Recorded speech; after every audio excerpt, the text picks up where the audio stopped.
Live streaming is on.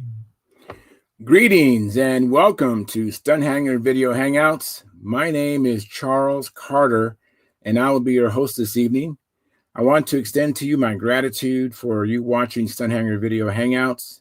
If you are watching this as a replay, I want you to know that I host these YouTube live streams every Monday and Friday evening, starting at 6:45 p.m. Pacific Standard Time.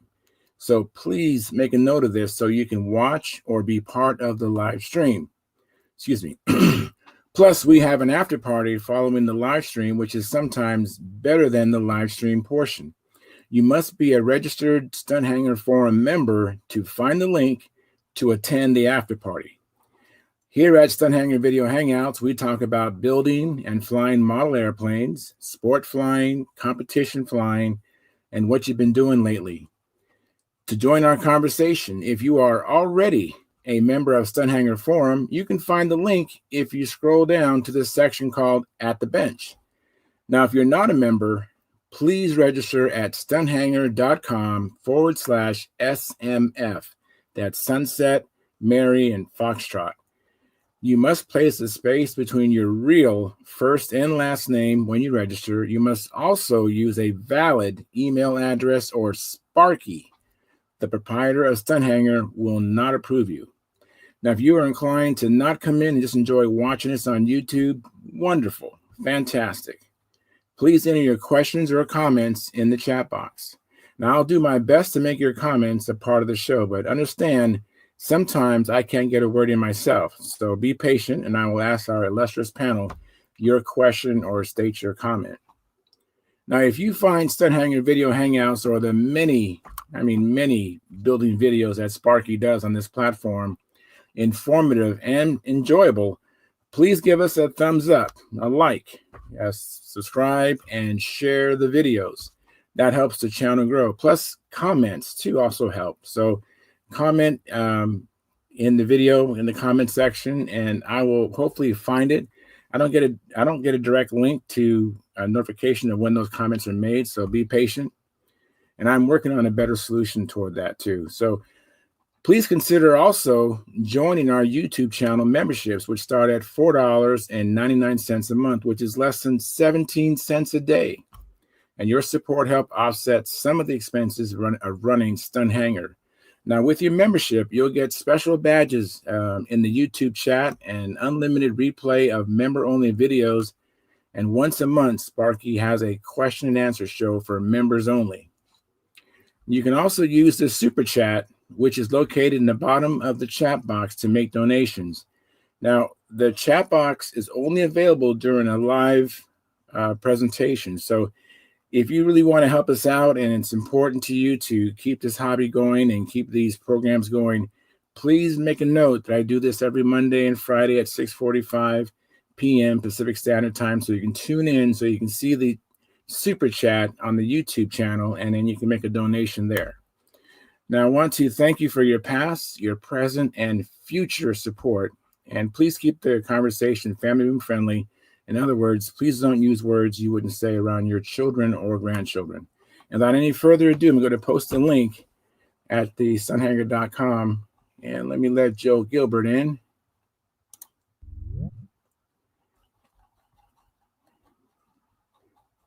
Hey, Joe, I'll be right with you. Just give me a second. Link here. Post. All right. Joe, you are the first one in, man. You are the man. Thank you so much. I appreciate that. We don't know what we're doing. We're about to fall asleep. You know you're the man. We all you know look you're good. the man. Son. You looking good. Oh, thank you. Oh, Man. it's good Thank to you. see you. It's good to see you. Oh, it's Bless good to your see heart. you too, Joe. I have such a soft spot in my heart for you, man, because we had such a great time. I mean, and probably for you, it's like any other Brodax, but for me, you made that Brodax for me. Oh, it was good seeing you. You out there with John Wright flying his airplane, that wore out thing. It was all good. It was a great week, man. I missed those things. Yes, yes, yes. Wore out airplane. I know it's rainy most of John's. here. Go ahead, say it again. It's rainy and thunder and lightning here. What do you guys? You got good weather out there? I shouldn't complain. It's like 62 degrees. It's cloudy, overcast, not too much wind, a little bit of wind, and so I mean it's actually nice flying weather. There's no sun to bother you. You can do your maneuvers, without having to worry about the sun. I went out today and I flew a chipmunk today and put up like 4 flights, and it was a lot of fun. That bird is finally beginning to fly right. Good. Keep trimming on it. Don't quit. Oh, I'm always constantly making adjustments. I have friends that can attest that I'm always fidgeting with my planes. I had one person say, Charles, just fly the plane. And another person told me, you need to just find the music in the instrument. And I don't agree with that. I mean, if you want the best performance, you got to keep pushing it to see where it falls off and then pull it back a little bit and then find something else so you can see how far you can go, right? You're going to make it better and better, then you'll make it worse. So put it back where it was and do something else. That's right. And try whatever prop you can get. Try all your propellers. That's right. I haven't had a chance to experiment too much. Right now I'm using a Zor 10.6 prop.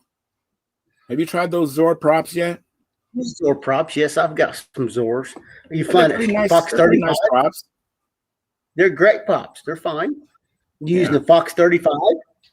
No, I have an OS Max 35S.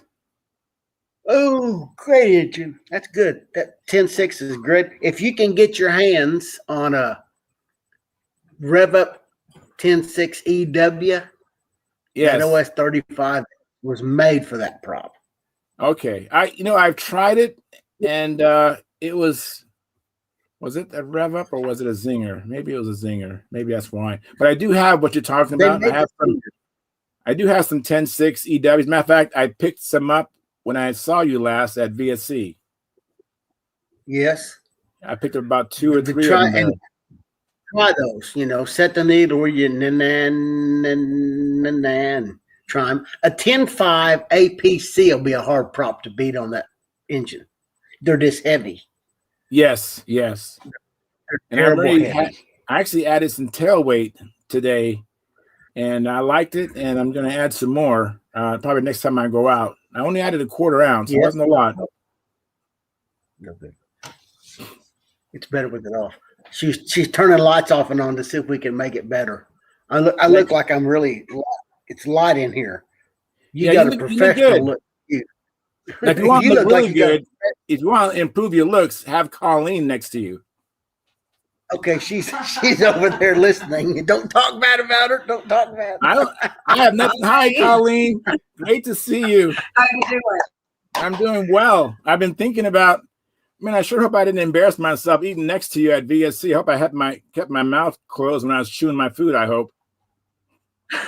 If you did, we didn't notice. We had a good time. If you did, we didn't. There's HY, whoever that is. That's Howard Rush. There's Joe. That's Howard. Yeah. Howard, did you get a haircut, Howard? He's holding on to an airplane part. I'm immune. Howard got a haircut. He got I got glasses on to inspect this. I think he got a haircut. Yes, he did get a haircut. Look. Yeah, you look good, man. I liked you with the long hair, though, man. I thought you was rocking the locks. Rocking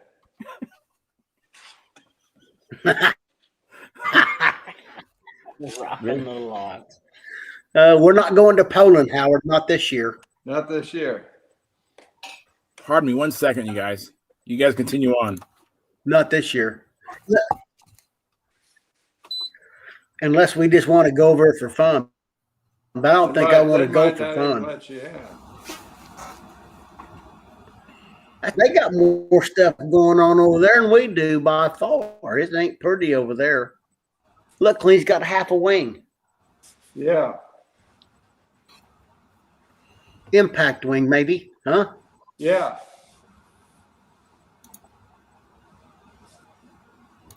I'm trying to remember where I'm supposed to put those spot putty. I'm gonna. Here somewhere. There's the place. Oh, Howard, thank you for those On the- files, Howard. On the places You're it welcome. needs to be. Yeah, yeah. Okay. Now, Can you now I see know. that? Thanks. What do you got? A How do little I make plane it there? go in there? Oh, up here. What there. is that? You know what that is?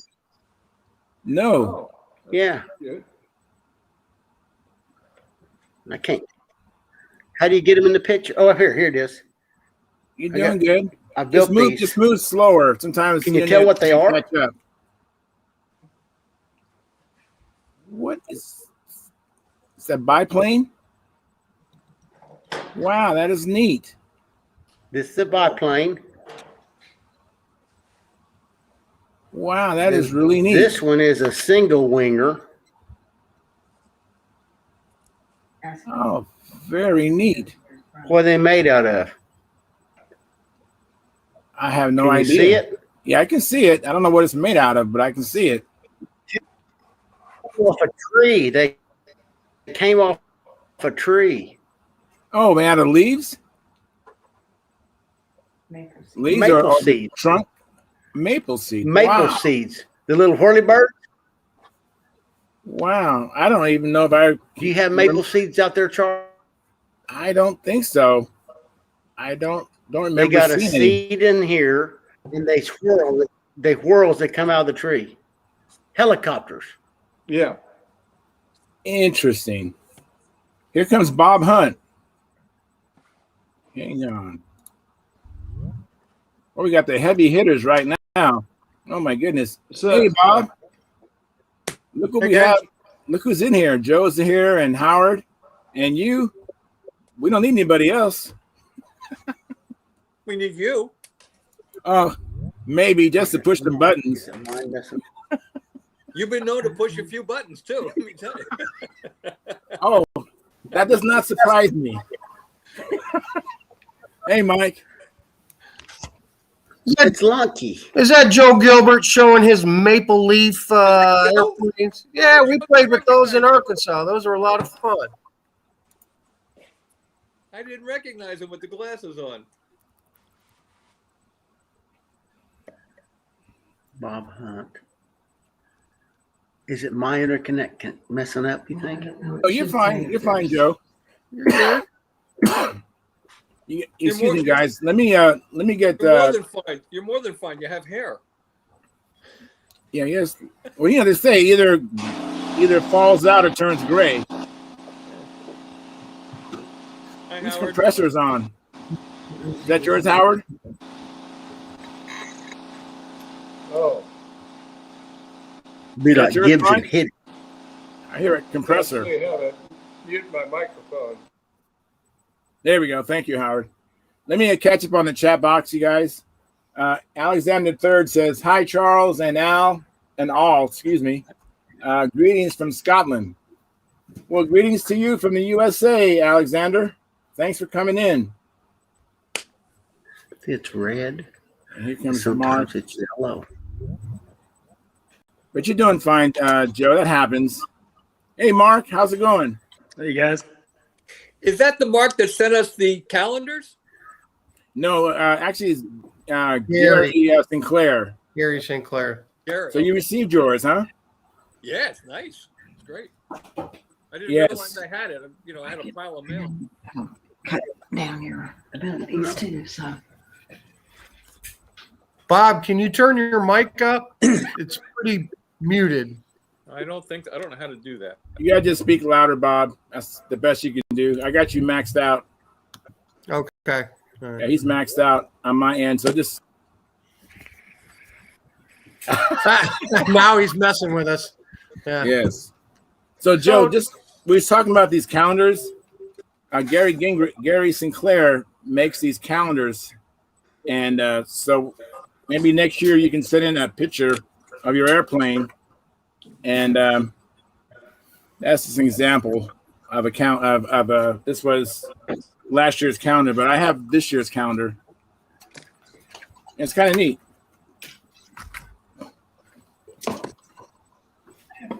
It's turned off, isn't it? I was closing apps.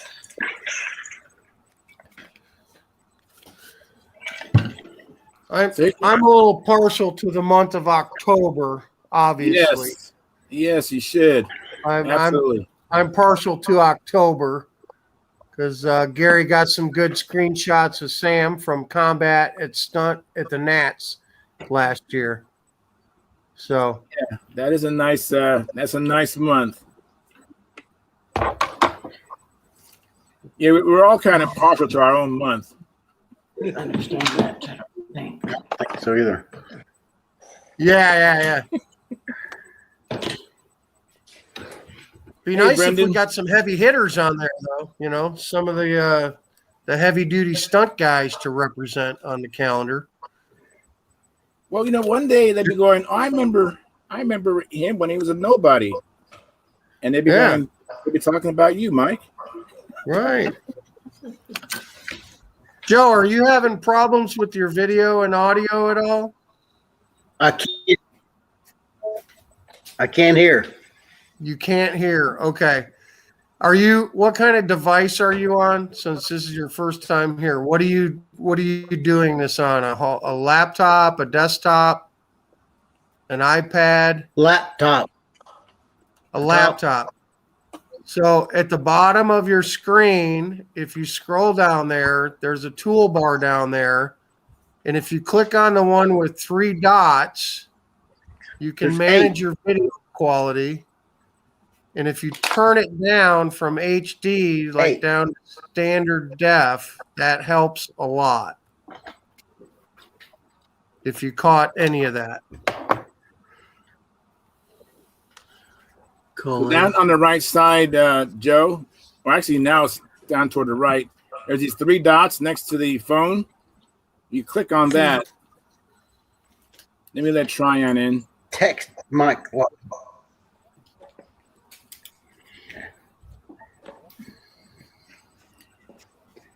While you guys are straightening out, let me catch up on the chat box. Minnesota Mike says, hello. Hello. Hello, Minnesota Mike. Long time no see. Hopefully we get together sometime this year, Minnesota Mike. And then Tom Rammel says, you got my like, Charles. Thank you very much, Tom. And Alexander III says, thank you. And then Minnesota Mike says, I see Howard got his ears lowered.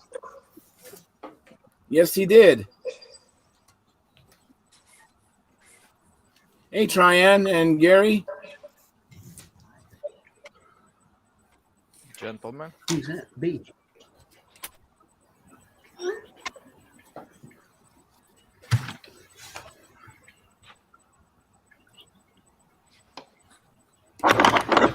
I think our internet connection. Maybe. Well, you're doing okay, Joe. I mean, you're not frozen. We've had worse connections than that in the past.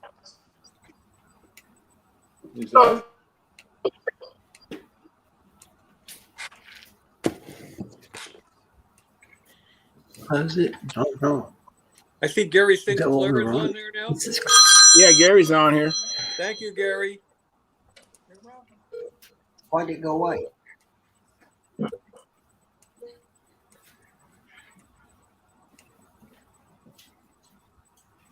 It didn't come in. So, Gary, your connection is non-operational, Gary. And Mike, yours is pretty low, also, Mike. Made it. So does Brendan. So what have you done? It we don't got anything. No. well, it's because I've opened this for settings. Get the phone. Want to get Yes, that? sir. If it's for me, I'm not here. It's my mic. You just mute the mic. He's That's funny.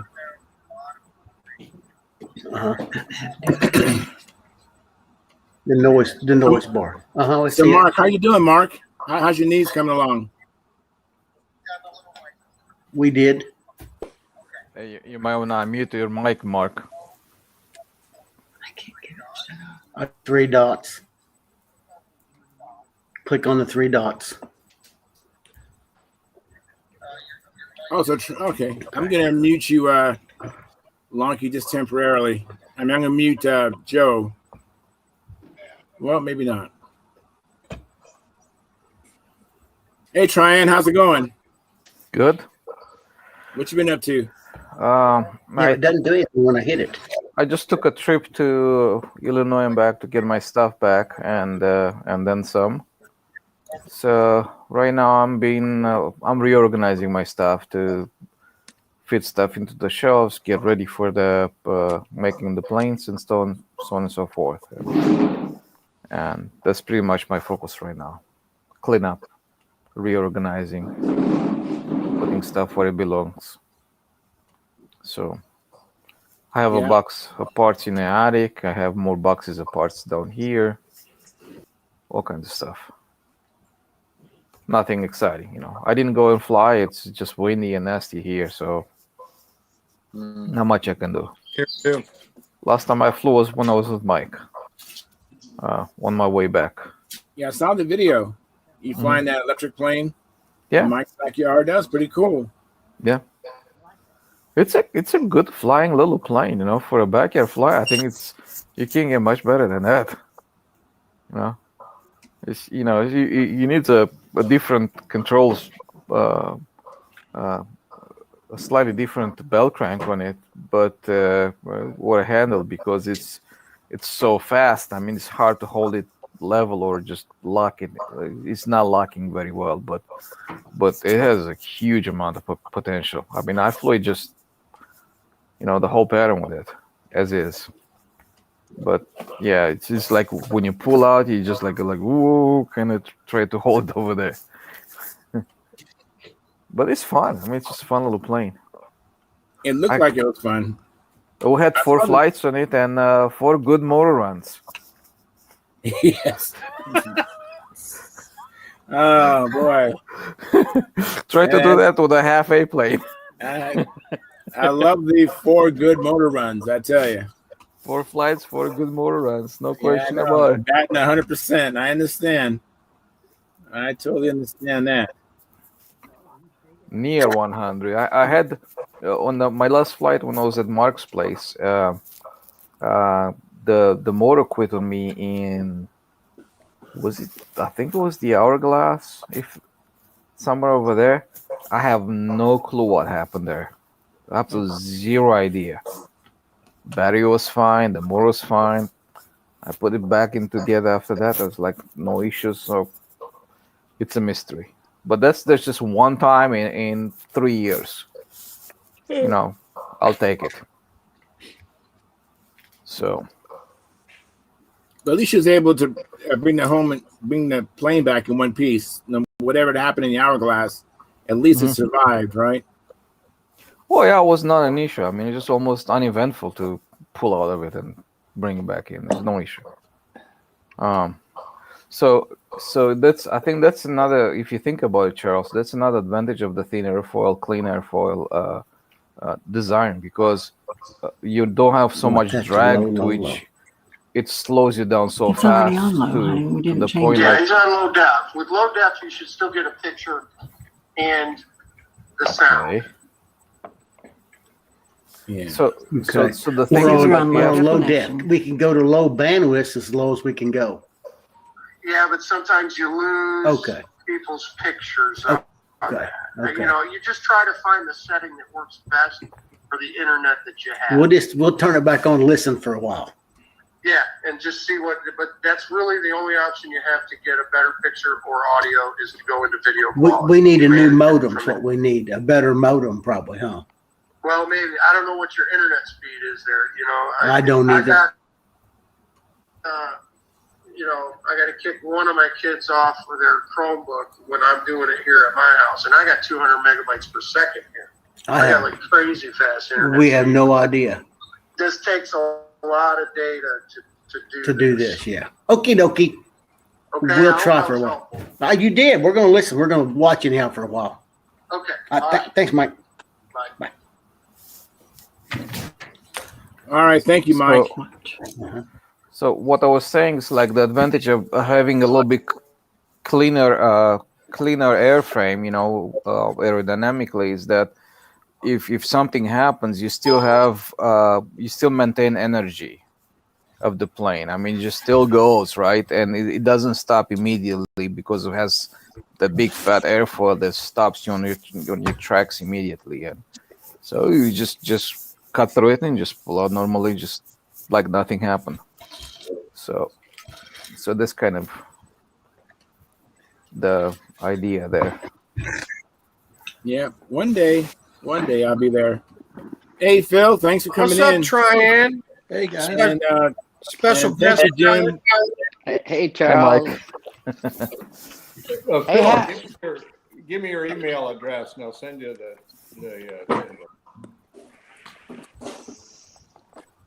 Phil, Excuse me? give me your email address, and I'll send you the checkerboard. Oh, okay. Thank you. I'll put it in. Guys? I'll put it in the chat box. Whatever you call Okay. it. I forgot. I'm all ears.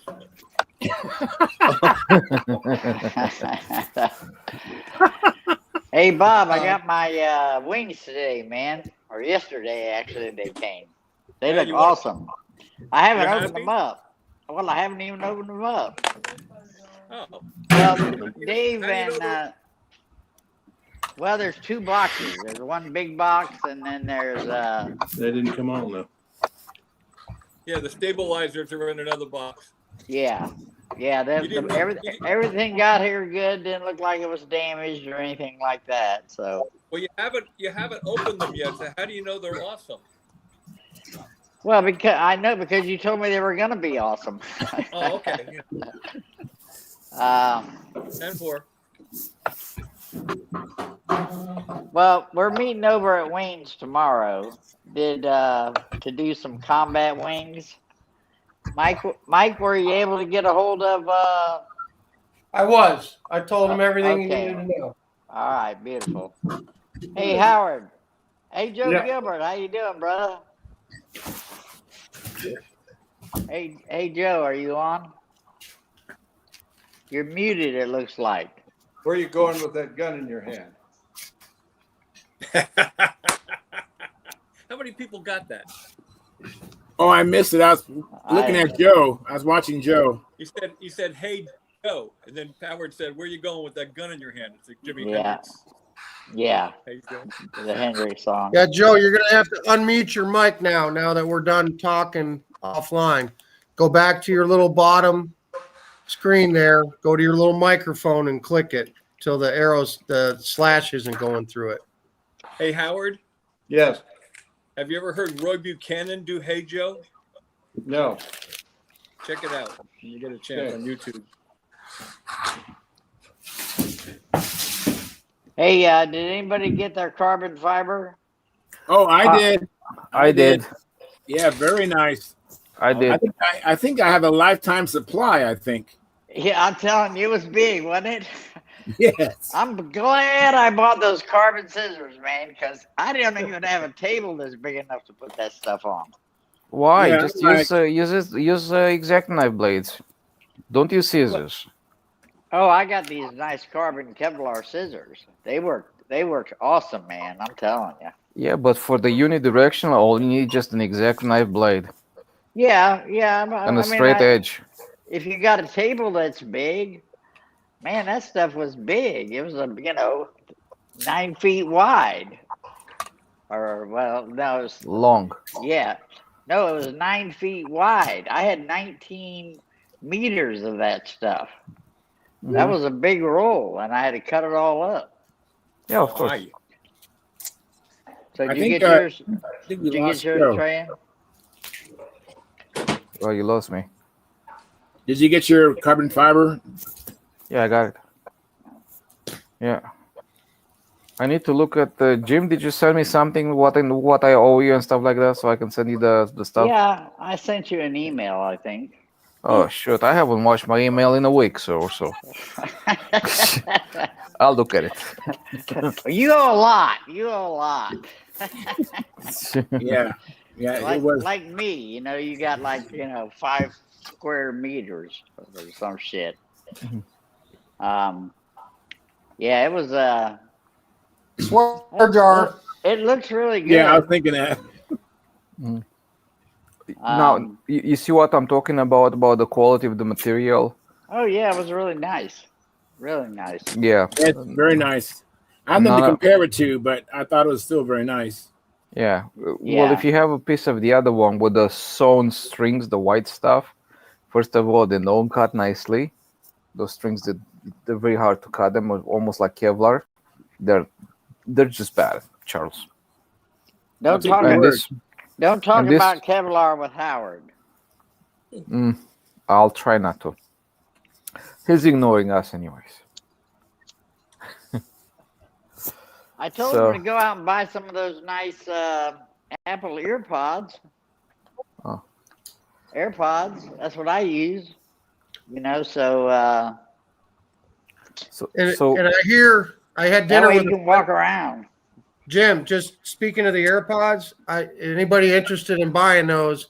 I heard from a friend tonight. The originals, the first gen ones, are the best ones to have because they stay in your ear.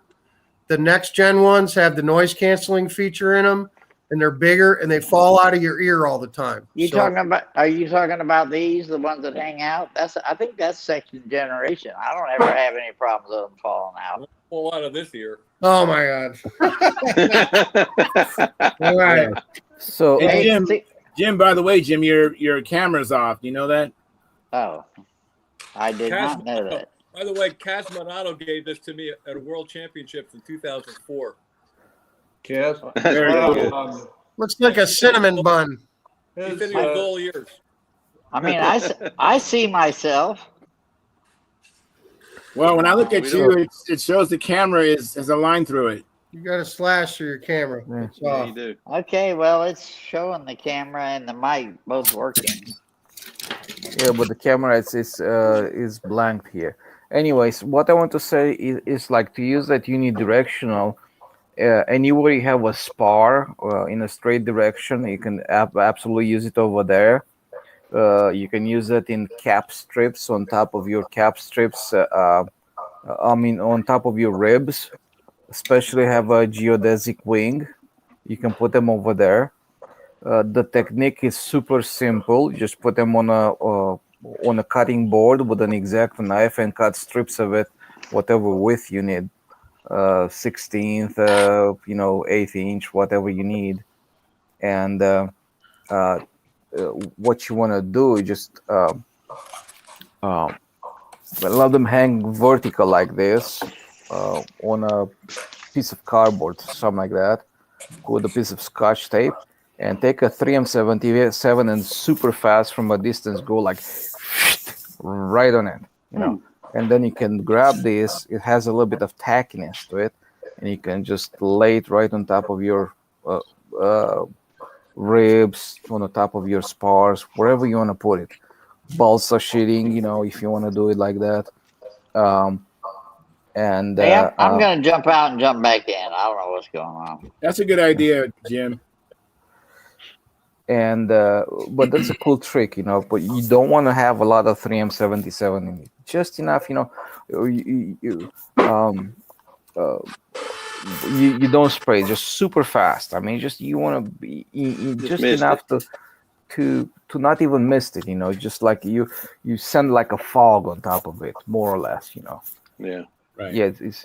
Yeah, so We had an excellent demonstration of that, I don't know, about 4 months ago. And I saw it. It was really good. So I know what you're saying. Our audience might not know what you're talking about, but I remember you did a great demonstration on that. And it was really effective. I was entertaining, and to me, this is not a good use for it. Like your F2 former. Like I've seen some balsa wood with carbon fiber on both sides you can buy. It's really expensive stuff. Can I just do that? I put it on both sides. Of course, yeah, absolutely. Now, if you need the strength in one direction, if you want to put so if you don't want it to go like this in here, then you put it in this direction. If you don't want it to go in this direction, kind of like curve like this, then you put it in this direction, because it gives you the strength in whichever direction you put it. Okay. Now you can use some super lightweight. You can use light plywood if you want to, and put a layer like this and another one like that, or put them at 45 degrees. I mean, you can. That's what I do. you can do a lot of stuff with it, There he is. No, but if you put 2 layers of the Jim. stuff, it's gonna be a little bit on the heavy side. So just be mindful how you use it. That's all. Will do. Now, when you Yeah. attach it, what should I use? Epoxy or just use? I mean, I know you mentioned misting it with the 3M, but what are you? What cement are we using to attach the unidirectional to the wood? So yeah, you can use anything. You can use epoxy if you want to. Some kind of thin epoxy that's gonna wick through it. Thin seal works beautiful. So if you have it on the top of your spar, it's actually a great place because as you come with the sheeting on top of it, and you put the thin seal, the thin seal is gonna wick in between the carbon fiber. It's gonna glue the carbon fiber and the 2 sheetings at the same time. And that's really great way to use it. If you use epoxy, try to use something that's relatively thin. Okay. If you don't have it, it's isopropyl alcohol, but no more than 10%. All right. Okay. Yeah, I was just thinking of like finishing resin and then take most of it off, kind of thing. Of course, yeah, that's great. That's great. So what you want to do with that, if you want to use finishing resin, it's there's a little technique to it, Charles. So You're good, trying Bob. to make us all jealous now, aren't you? Oh Make man, us all jealous now, aren't you? I'm dying to open these up, but Why don't you open up and show us all? well, because I'm meeting the guy in the morning that owns the other half. So Oh, okay. I understand. Hi, John. Yeah, but that gives you a chance to weigh them and get the lightest one.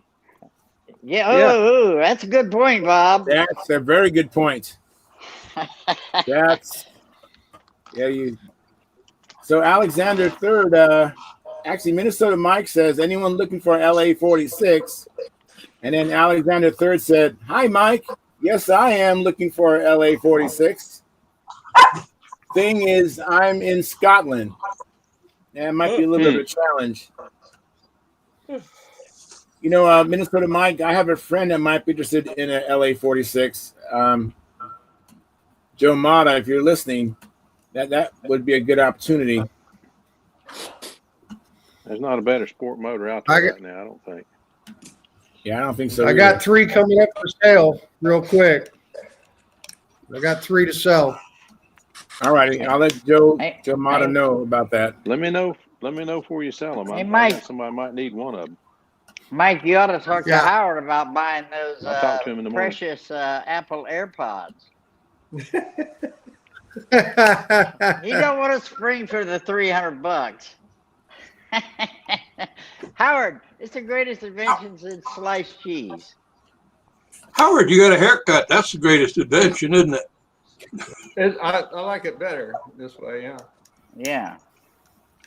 Hey, Howard, by the way, I've been doing more reading. I've done a little practicing. I looked at those 2 programs.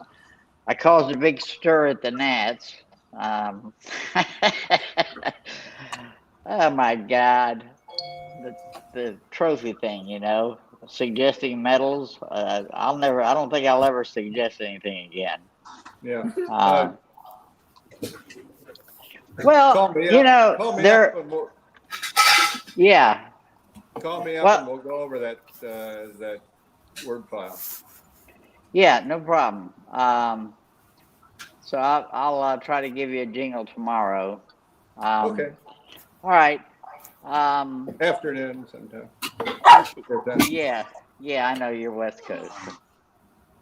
Howard, did you get that? Did you get that out of the? I don't know what to call that. I'm drawing a blank tonight. But anyway, I'm fixing to look for it. It's down there in the bottom. If you push that little, looks like a piece of paper with a on it. Oh, I see. It says no messages in the meeting yet. Well, shoot. I'll try again then. All right. I put it in there. I don't know where it went. Bob, you look tired. I don't think I've ever seen. Yeah, it's empty. Phil, I don't see anything in there. Also, I'll try it again. There are no messages. Okay, so type your message here. Let me try again. So Minnesota Mike says, email me. And I imagine that's regarding Alexander III in Scotland. So far we have 15 concurrent viewers. We have 10 likes. We have 0 chat revenue, 0 new members. Please consider supporting us, making donations or joining a YouTube subscription and hit more likes. We're up to 10 likes. If you haven't hit a like yet, please do it.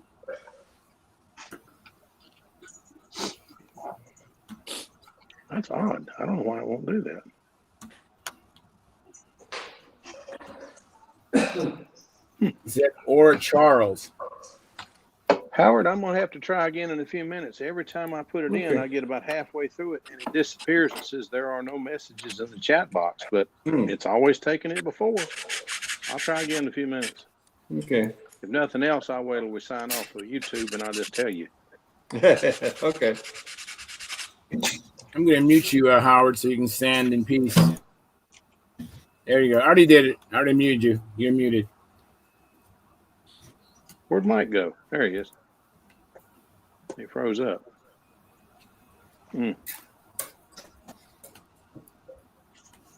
anybody fly this week? Yeah, I went flying today. Oh, you dog. I flew my Chipmunk and got some really good flights. I actually making some progress. When I first when I was first flying the plane, I was trying to get, unlike the electric guys, I was trying to make sure it ran the same speed, upright and inverted. You fix that, and then from there I was I noticed that my vertical CG was off, so I added some weight to the landing gear, to the wheels and the axle. And then the plane felt better. And then last Friday, Joe Mott from Outside the Circle, he noticed that when I was flying inverted, the nose of the plane was up. Now, I didn't notice that when I'm flying upright, the nose is down, but it's more noticeable that the nose is up when I was flying inverted. So then I put some shims underneath the motor to raise the nose of the engine up a little bit, and now the plane flew totally flat, inverted. And then I started working on the turns. The turns weren't the same, and so I was playing with my handle. And then I got them about the same. I wanted them to be smaller, so I added some tail weight. So I had 4 flights, and when I left the field, the plane was flying a lot better than when I came to the field. So looking forward for more sessions like that. Charles, yeah. Charles, before you did that shimming of the motor, did you check the elevator flap neutraling? I wanted to say about that. Unfortunately, this plane, all it has for adjustments is a weight box. I mean, there's no adjustable lead outs. I can't adjust the push rods. I mean, it's really. That's not the question. That's not the question I asked you. I can't adjust the elevator to flap. Is that what you're saying? I asked you did you check the elevator to flap neutraling? Oh yeah, I did. They were both spot on neutral. Okay. Maybe warps in the flaps, Bob. If you have a warp in the flaps, it's gonna act as if the base might be neutral, but if you have warps or twists in the flaps, or even weakness in the flaps, it's gonna flex. If the flaps is gonna flex under load differently, then it's gonna act weird again, right? Mm-hmm.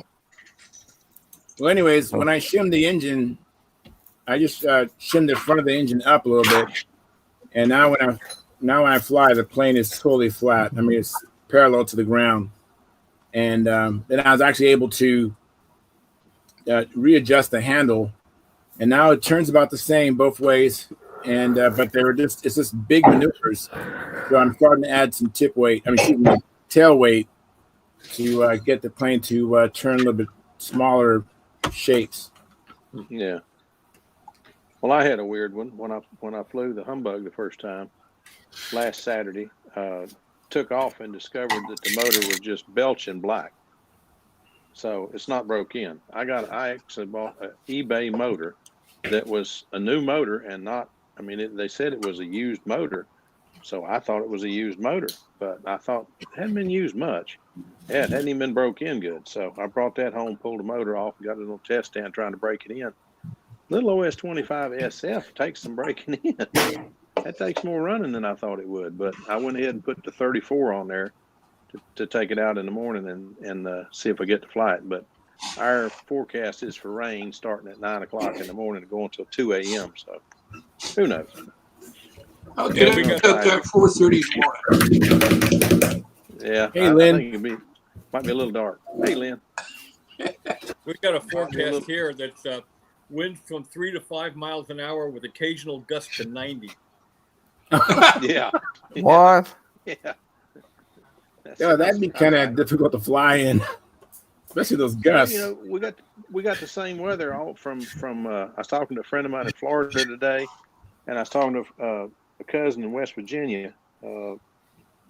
I guess it was yesterday, and we all have the same weather. It's just windy as crap all up and down the East Coast, and expecting rain. Yeah. So it's just weird. It's a weird weather pattern. Very windy up here. Very, very windy. It is here. It is here. I took a gusts and 10 to 20 constant. Yeah, I took a spinner outside trying to paint it. So help me, I had the can 6 inches from the spinner, and the paint didn't make it to the spinner. So I said, "Well, I'll wait another day." That's a little bit too windy to paint. Day. Yeah. Well, what you do then is you stand downwind, put the can upwind, put the spinner between you and the can, and then press it. I hear you, Bob. Yeah, I'd like to see the results of that. You know, my solution was to put the spinner in a box in the basement and spray it in the basement, which the smell got upstairs and my wife could smell it. But hey, I mean, you know, you live and you learn. Yes. I wanted to get that spinner trim. I had to do a new spinner for the front of that plane. I put an APC propeller for it. I've been using vests, and they're great. They're great props, but they're very small, and the APC is quite a bit bigger hub. So I have 2 spinners for that airplane now. But we're going to try it tomorrow and see if we can make her fly. It seemed to be very sensitive. So have you thought about your propeller will help? Do what, John? Have you thought about dipping that? Have you thought about dipping that spinner? I'm serious on this. No, I hadn't tried that. I've seen some people do it, but I just I didn't try it. I just went ahead and sprayed it because it's the paint that I had was a spray can, and I don't have any more of the loose paint, whatever you call it, paint in a can so you can brush or put in a spray gun. So anyway, I have to order that online, and it's rather expensive. So I said, well, I'm just gonna try to use what I've got. Am I being too loud? Okay. Remember that there's only one hobby: spending money. Spending money. That's right. That's absolutely true. Hey, who spends the most wins. And let me say hi to John. Hey, John Paris. You can hear me. I have no sound. I can hear you, Walter. Thanks for coming in. Now we can see it. So Charles, maybe maybe next time you build a plane, you keep your doors open, man. Don't paint yourself in a corner by hiding I didn't build that everything. plane. I bought that plane. I didn't build it.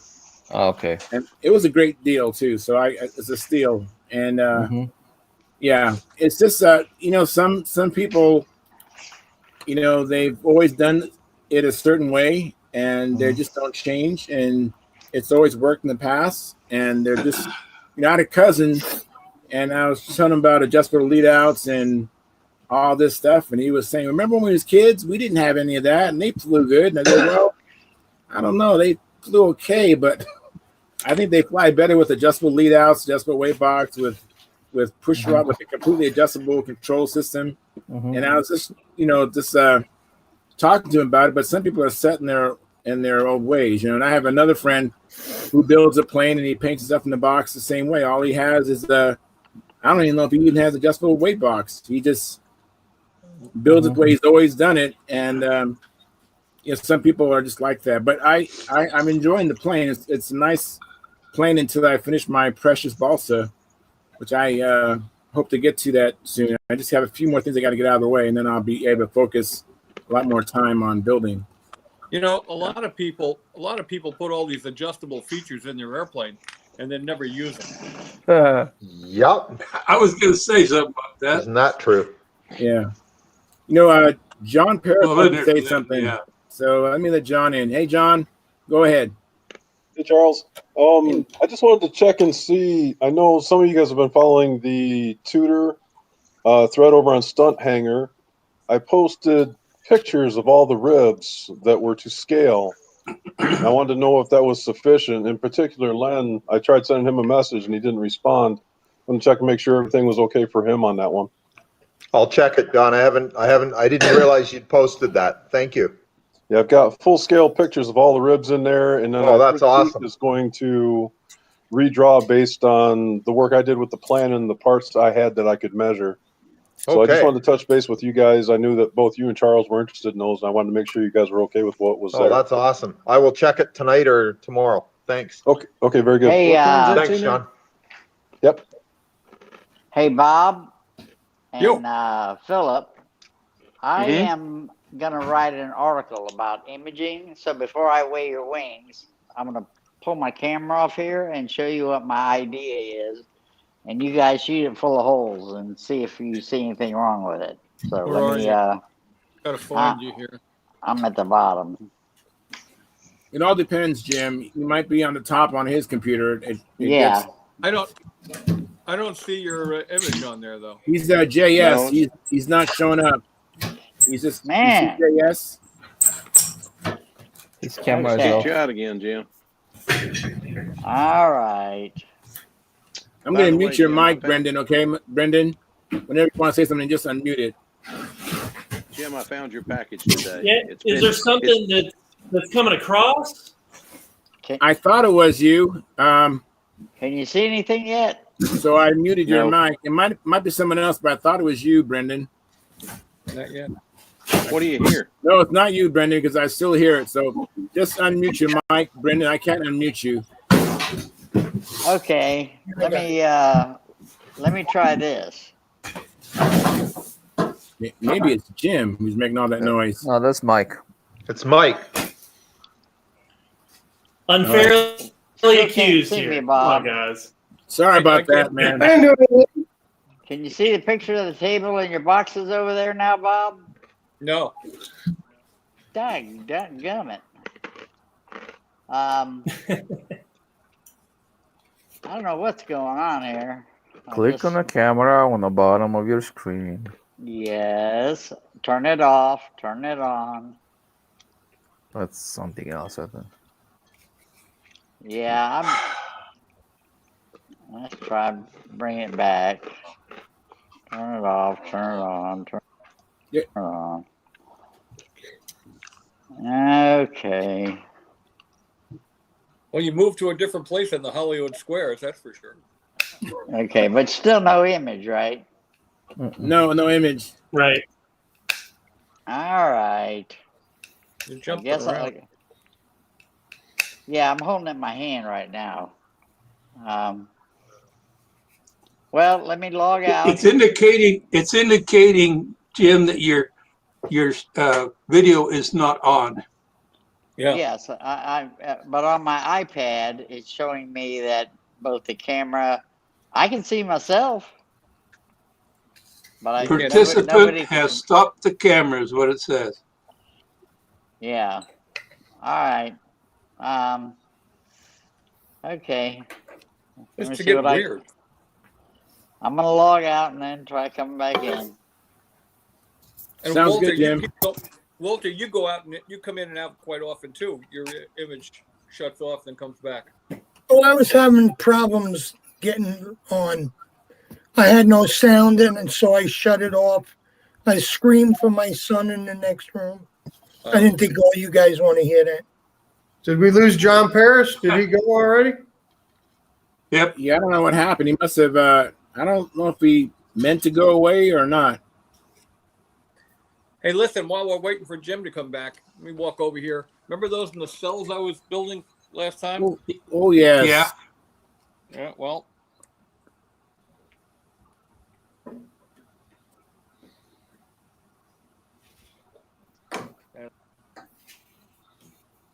Ooh, pretty.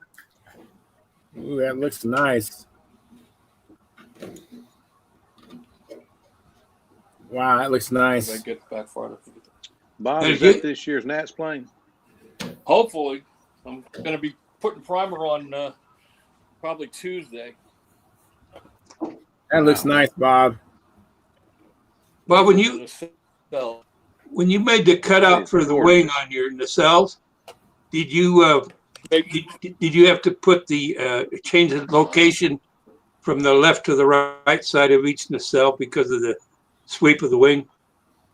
Yes. Yeah. Yeah. As an inboard board, there's definite, shapes. Yeah, I don't remember you mentioning that before. So, oh, that's pretty. It really looks nice.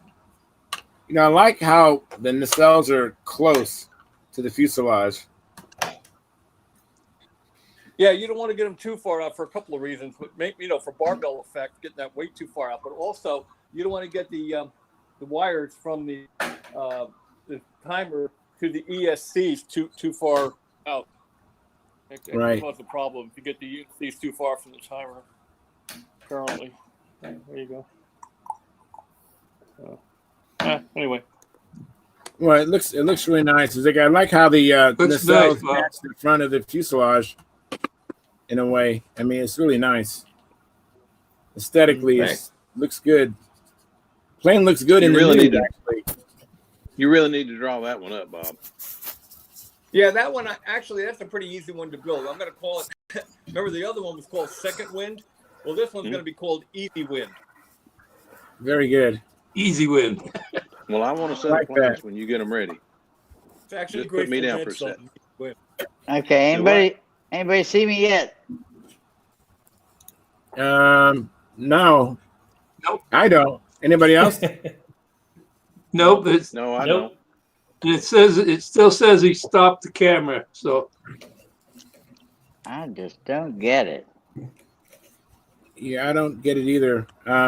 Maybe go into settings. Go into settings, Jim, now they can't. Okay. Go into settings and enable your camera and unenable it.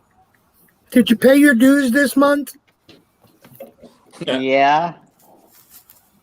You'd be surprised how fast all those audio and video quality problems go away when you send a super chat, man. Yeah. Look at how bright and shiny his square box is. Anybody that help any? That's funny. No, you're still not showing up, but we hear you fine, and your JS looks beautiful, but we don't see you. Yeah. Yeah. So just explain what we're supposed to be looking at. Well, you're looking at my beautiful face right now. But if you saw what we saw, look a little gray. Seeing is believing. Let me. I'm enabling low bandwidth, and I'm turning this on. Still no luck. No luck, buddy. Hey. Let me look at more options. Yeah, this is your lucky day for sure. Yeah. Darn the bad luck. Excuse me a second. Howard, it says it went through. Try it now because it says it went through. Oh, actually, John Paris has a message. Thanks for letting me break in, going to bail as I have some things to do early tomorrow. We'll catch this on YouTube tomorrow when I'm in the shop. You're welcome, John. And then I see the email, Philip. Do you see the email, Howard?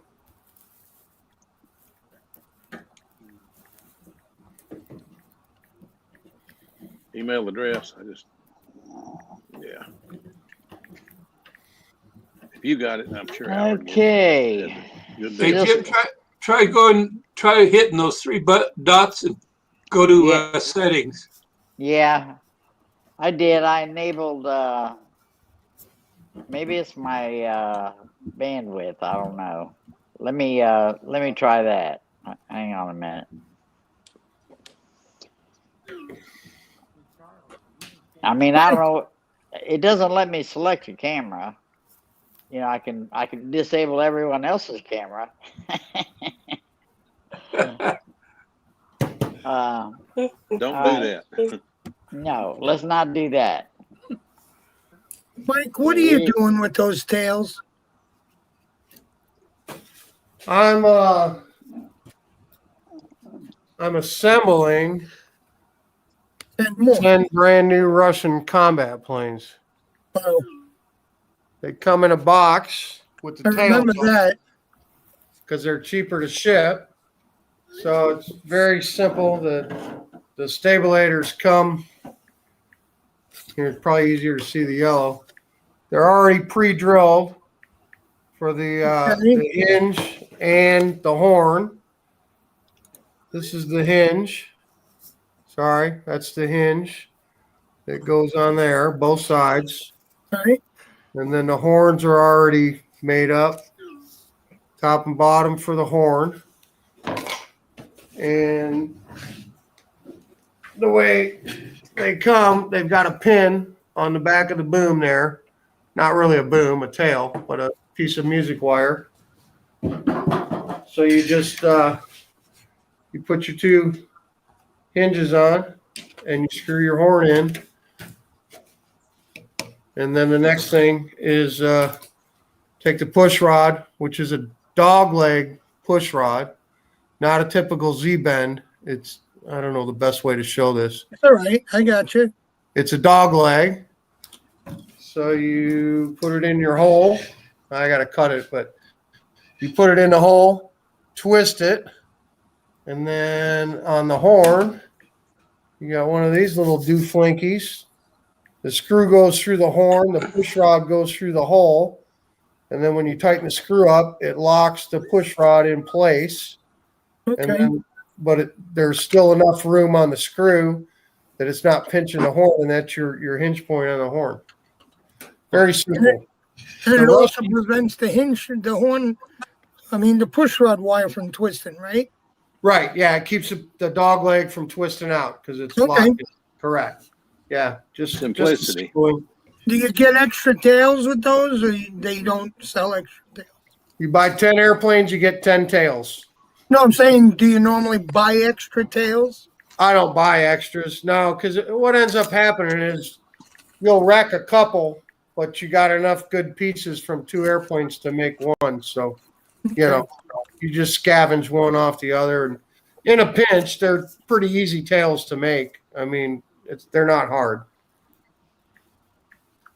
Okay, thank you. I've seen Clayton go a whole season with one plane. I don't know how it survived, but he got through an entire season with one airplane. And on the other hand, I've seen him take a new airplane out there and it lasted about 15 seconds. I guess that's combat. That's the nature of the beast, man. So it makes it fun. I don't know. I tell you. Oh, Charles, I was going to tell you earlier, when you talk about the guys, it's always worked. There's one thing to that. When we were kids, if we could keep it out of the dirt, it was a good airplane. Yeah. When you fly in front of judges, it makes a big difference. I agree. But some people, are just like set in their ways. I tell people, you don't have to get old just because you get older. And there's some young people that are very old, and there's some old people that are very young because of their attitude and their openness and willingness to adapt and change. I was always told when I was young, they told me I was the oldest young person they'd ever met. And now as I've gotten older, they keep telling me the same people keep telling me, when the heck did you get so young? So I don't know. Getting old is mandatory. Growing up is optional. There you go. That's a good way of saying it, Bob. Oh, I like that, Bob. That's one of the good things about having grandkids. They keep you young. Yeah, I've got 4 of them, and they're about to drive me crazy. Yeah. Anybody that thinks girls are easier to raise than boys has never had a girl. You need to give that man a gun. Well, hey, wait a minute now. I have a daughter, and I tell you what, I never had as many my boys give me more problems than my daughter ever did. Oh, I'm Lord, with you, no, Carl. So I understand When there's you always an exceptional to the rule. So when you got a daughter, you don't have to worry about. With my grandson, I had daughters, so I was used to girls. right, But when my grandson came along and he got to be a teenager and all, I had to worry about what he was getting into. correct. But that's easier than when my granddaughter came along, and I'm worried about all the boys that, you can put two and two together. If you got really Right. pretty girls, you got a problem. You better Well, watch them, because I got two beautiful daughters and I got a beautiful granddaughter, and I'm telling you, boys are easier. well, All right. Okay. my boys when they became teenagers, they gave me a run for my money. But my daughter, when she became a teenager, Carl's get the she airplane. was just easy going, did what I instructed her to do, and never had a problem with it. Well, minor problems, but no Yeah. same Well, problems we that get but Guys, let me anyway. interrupt for a little bit because Jim Smith has told me twice he wants to say something. So go ahead, Jim. Jim, unmute your mic, Jim. that was interesting. Still can't Jim, see you, Jim. Now we can't hear you either. You get back to kids. We had 3 kids, one of each. One of each. I guess Jim is going to. I guess Jim's going to. Oh, Lord. Come back, I imagine. And while Yeah, he just dropped I'm out, so he'll go talking, back. let me. Oh, okay. Joe Monty, you deleted or retracted your message. Okay. I was about to state what you said, Joe, but I guess you don't want me to say it. Can I ask Howard a question? Yeah, go ahead. I think Jim's going to come back. Well, if Jim comes back and gets a camera going, but if not, just and this is for everyone else too. Has anyone seen the latest update on the World Championships? Yeah. 22. Yeah. Because there's a lot of conflicting information out there based on what was posted on the MACA site. So let me just tell you what MACA came out and said. The combat, the F2D guys came out and said, World Champs Poland 2021, the makeup for 2020, postponed again, will not happen this year. Current U.S. team in place will fly in 2022 in Poland. Oh, cool. So that was, but FAI is not saying that. If you look on the FAI site, Poland is still on. They haven't actually, there's no announcement posted on FAI. Now, the CIAM, Yeah, I heard from the rule, but heard let me from finish, Bob, because you might be able to answer my question, and Howard might be able to answer my question too. So the initial report I got was that current team goes.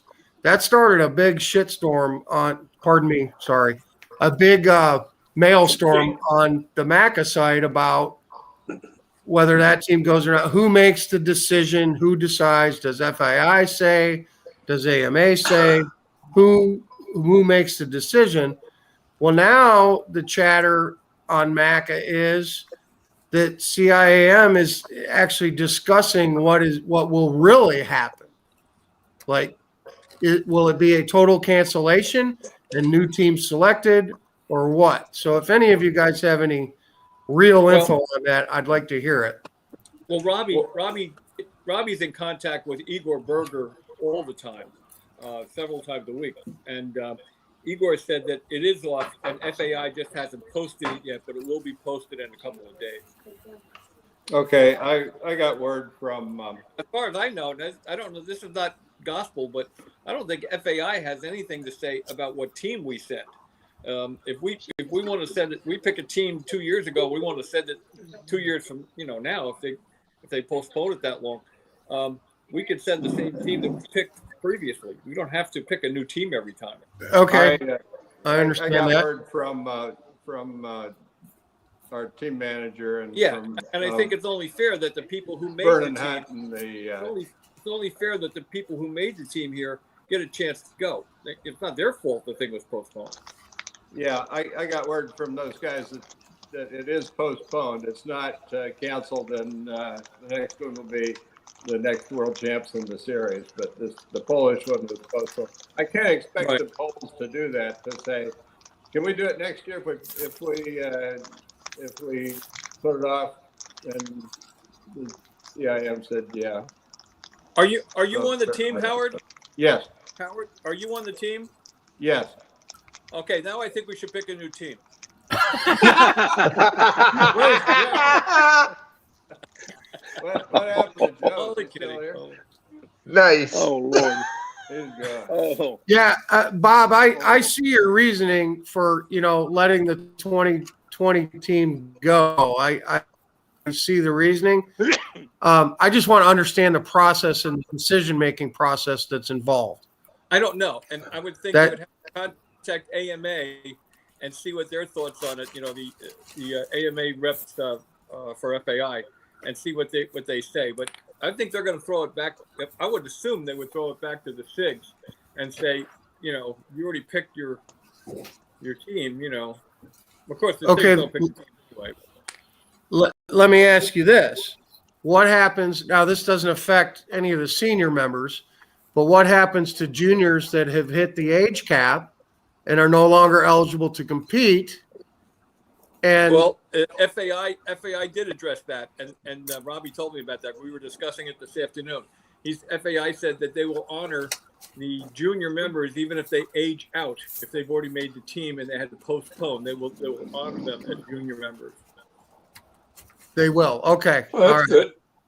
At least for the last one. Now, I don't know about 2 postponements. I don't know if that's going to work that way or not. Right. And that's what I'm trying. I'm just trying to gather as much information as I can about this, because Sam was going to try out for F2D this year. He was going to try to make the team to go to 22, because we were under the impression 21 would happen and we were going to have a team selection. It was announced as such on MACA. 2 weeks ago, they put up a thing and said, we're having team trials at the Nats. And then yesterday, no team trials, but they're still going to run the event.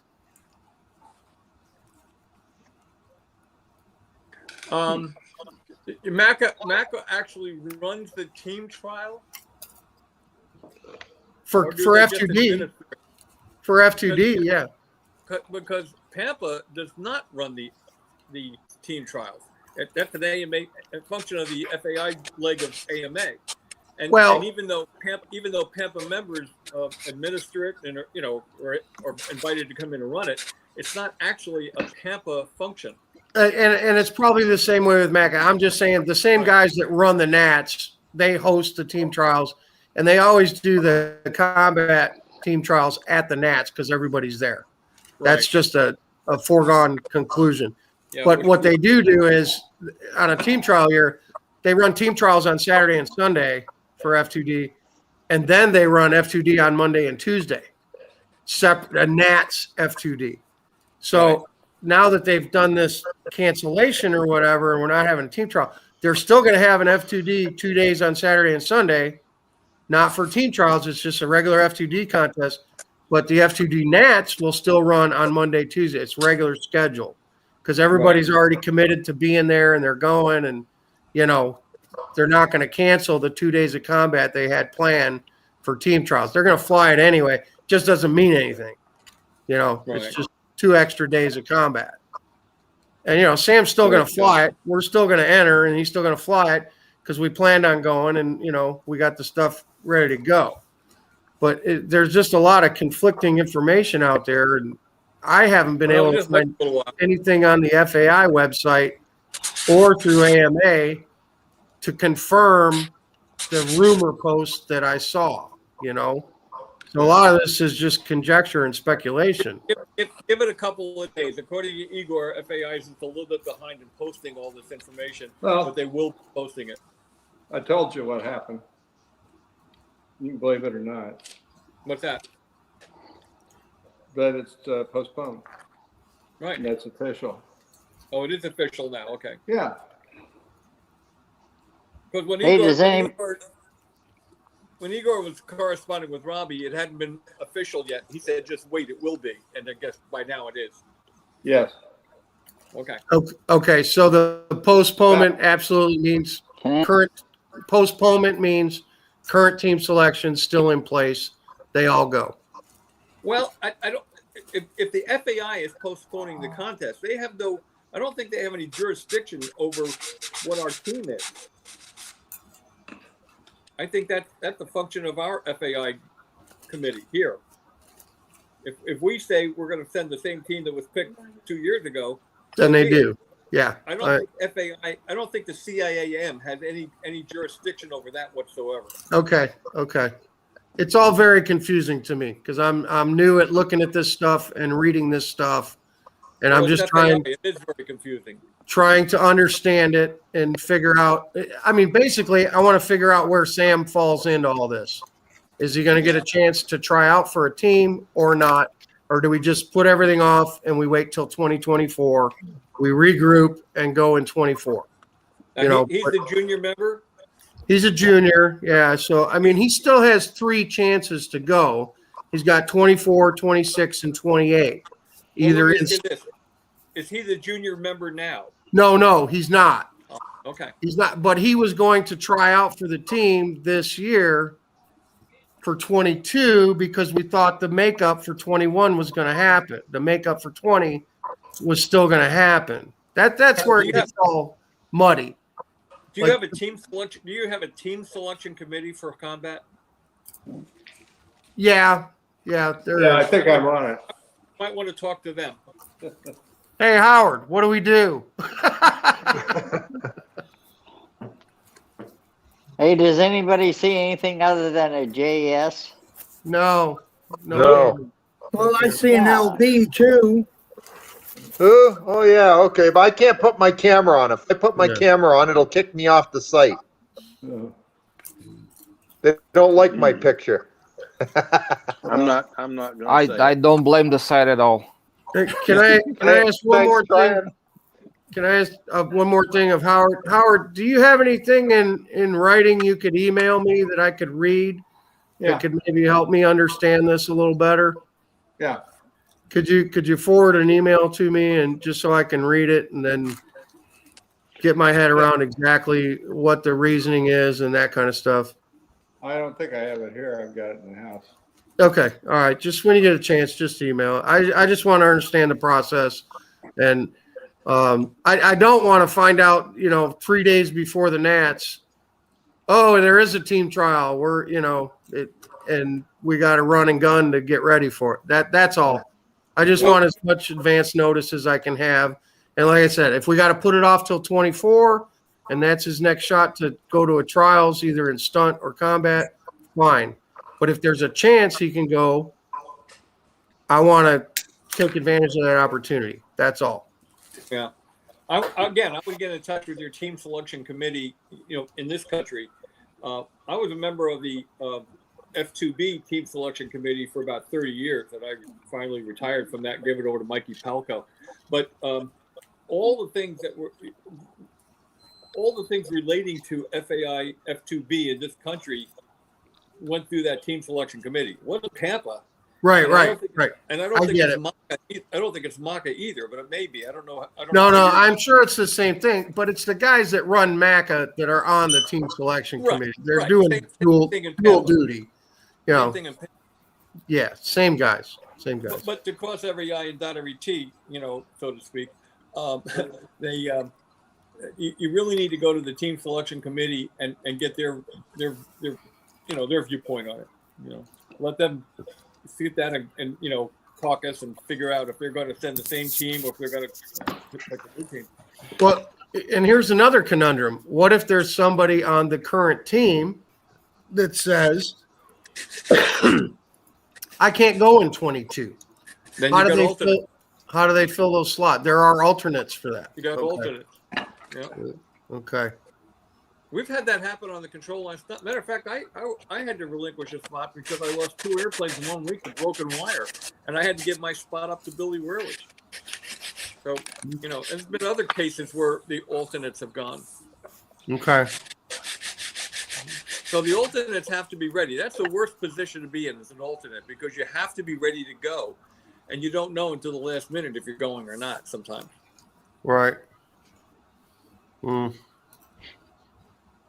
Well, it's a sad situation all the way around for everyone involved. The people wanting to go, the people who've been waiting to go, and the people that thought they could come into the cycle and get into the program. I think we can all agree that COVID sucks.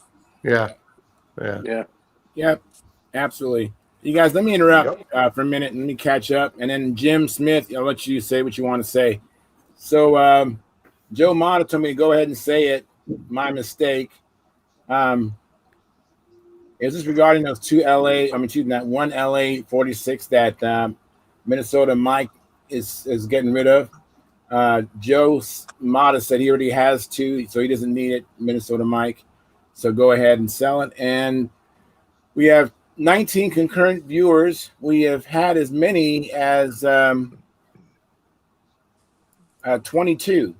We only have 15 likes. So if you haven't hit the like button or thumbs up button, please do that. We don't have any chat revenue or chat income, so please consider supporting us by hitting the chat box or joining the YouTube channel at $4.99 a month. And let me turn it over to Jim. Jim, I know you've been going in and out, but do you want to say what you want to say without us seeing you by any chance? You got to unmute your mic, Jim.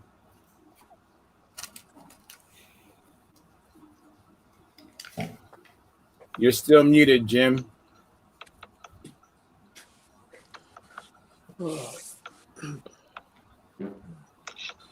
I guess Jim's going to leave and he's going to come back.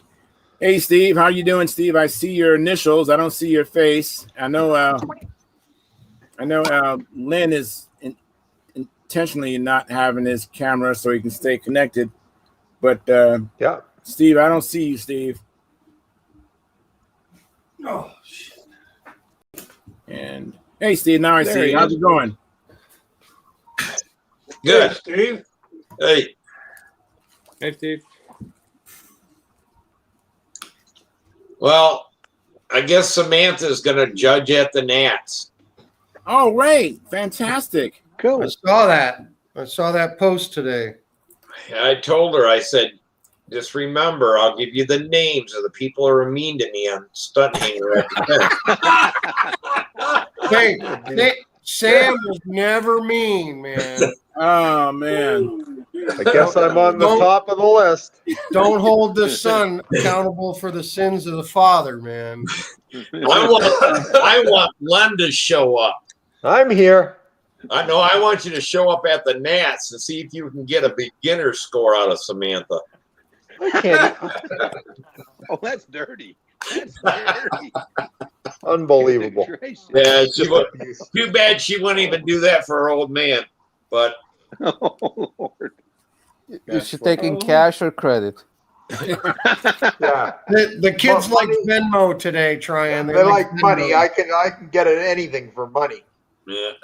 Maybe not for Canadian money, though. I'd have to put too much of it down. Yeah, I'm surprised that she's going to get 2 weeks for vacation. So great.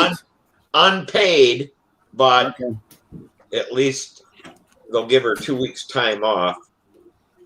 I tell her she changes jobs too much. Well, she'll make it up in bribes.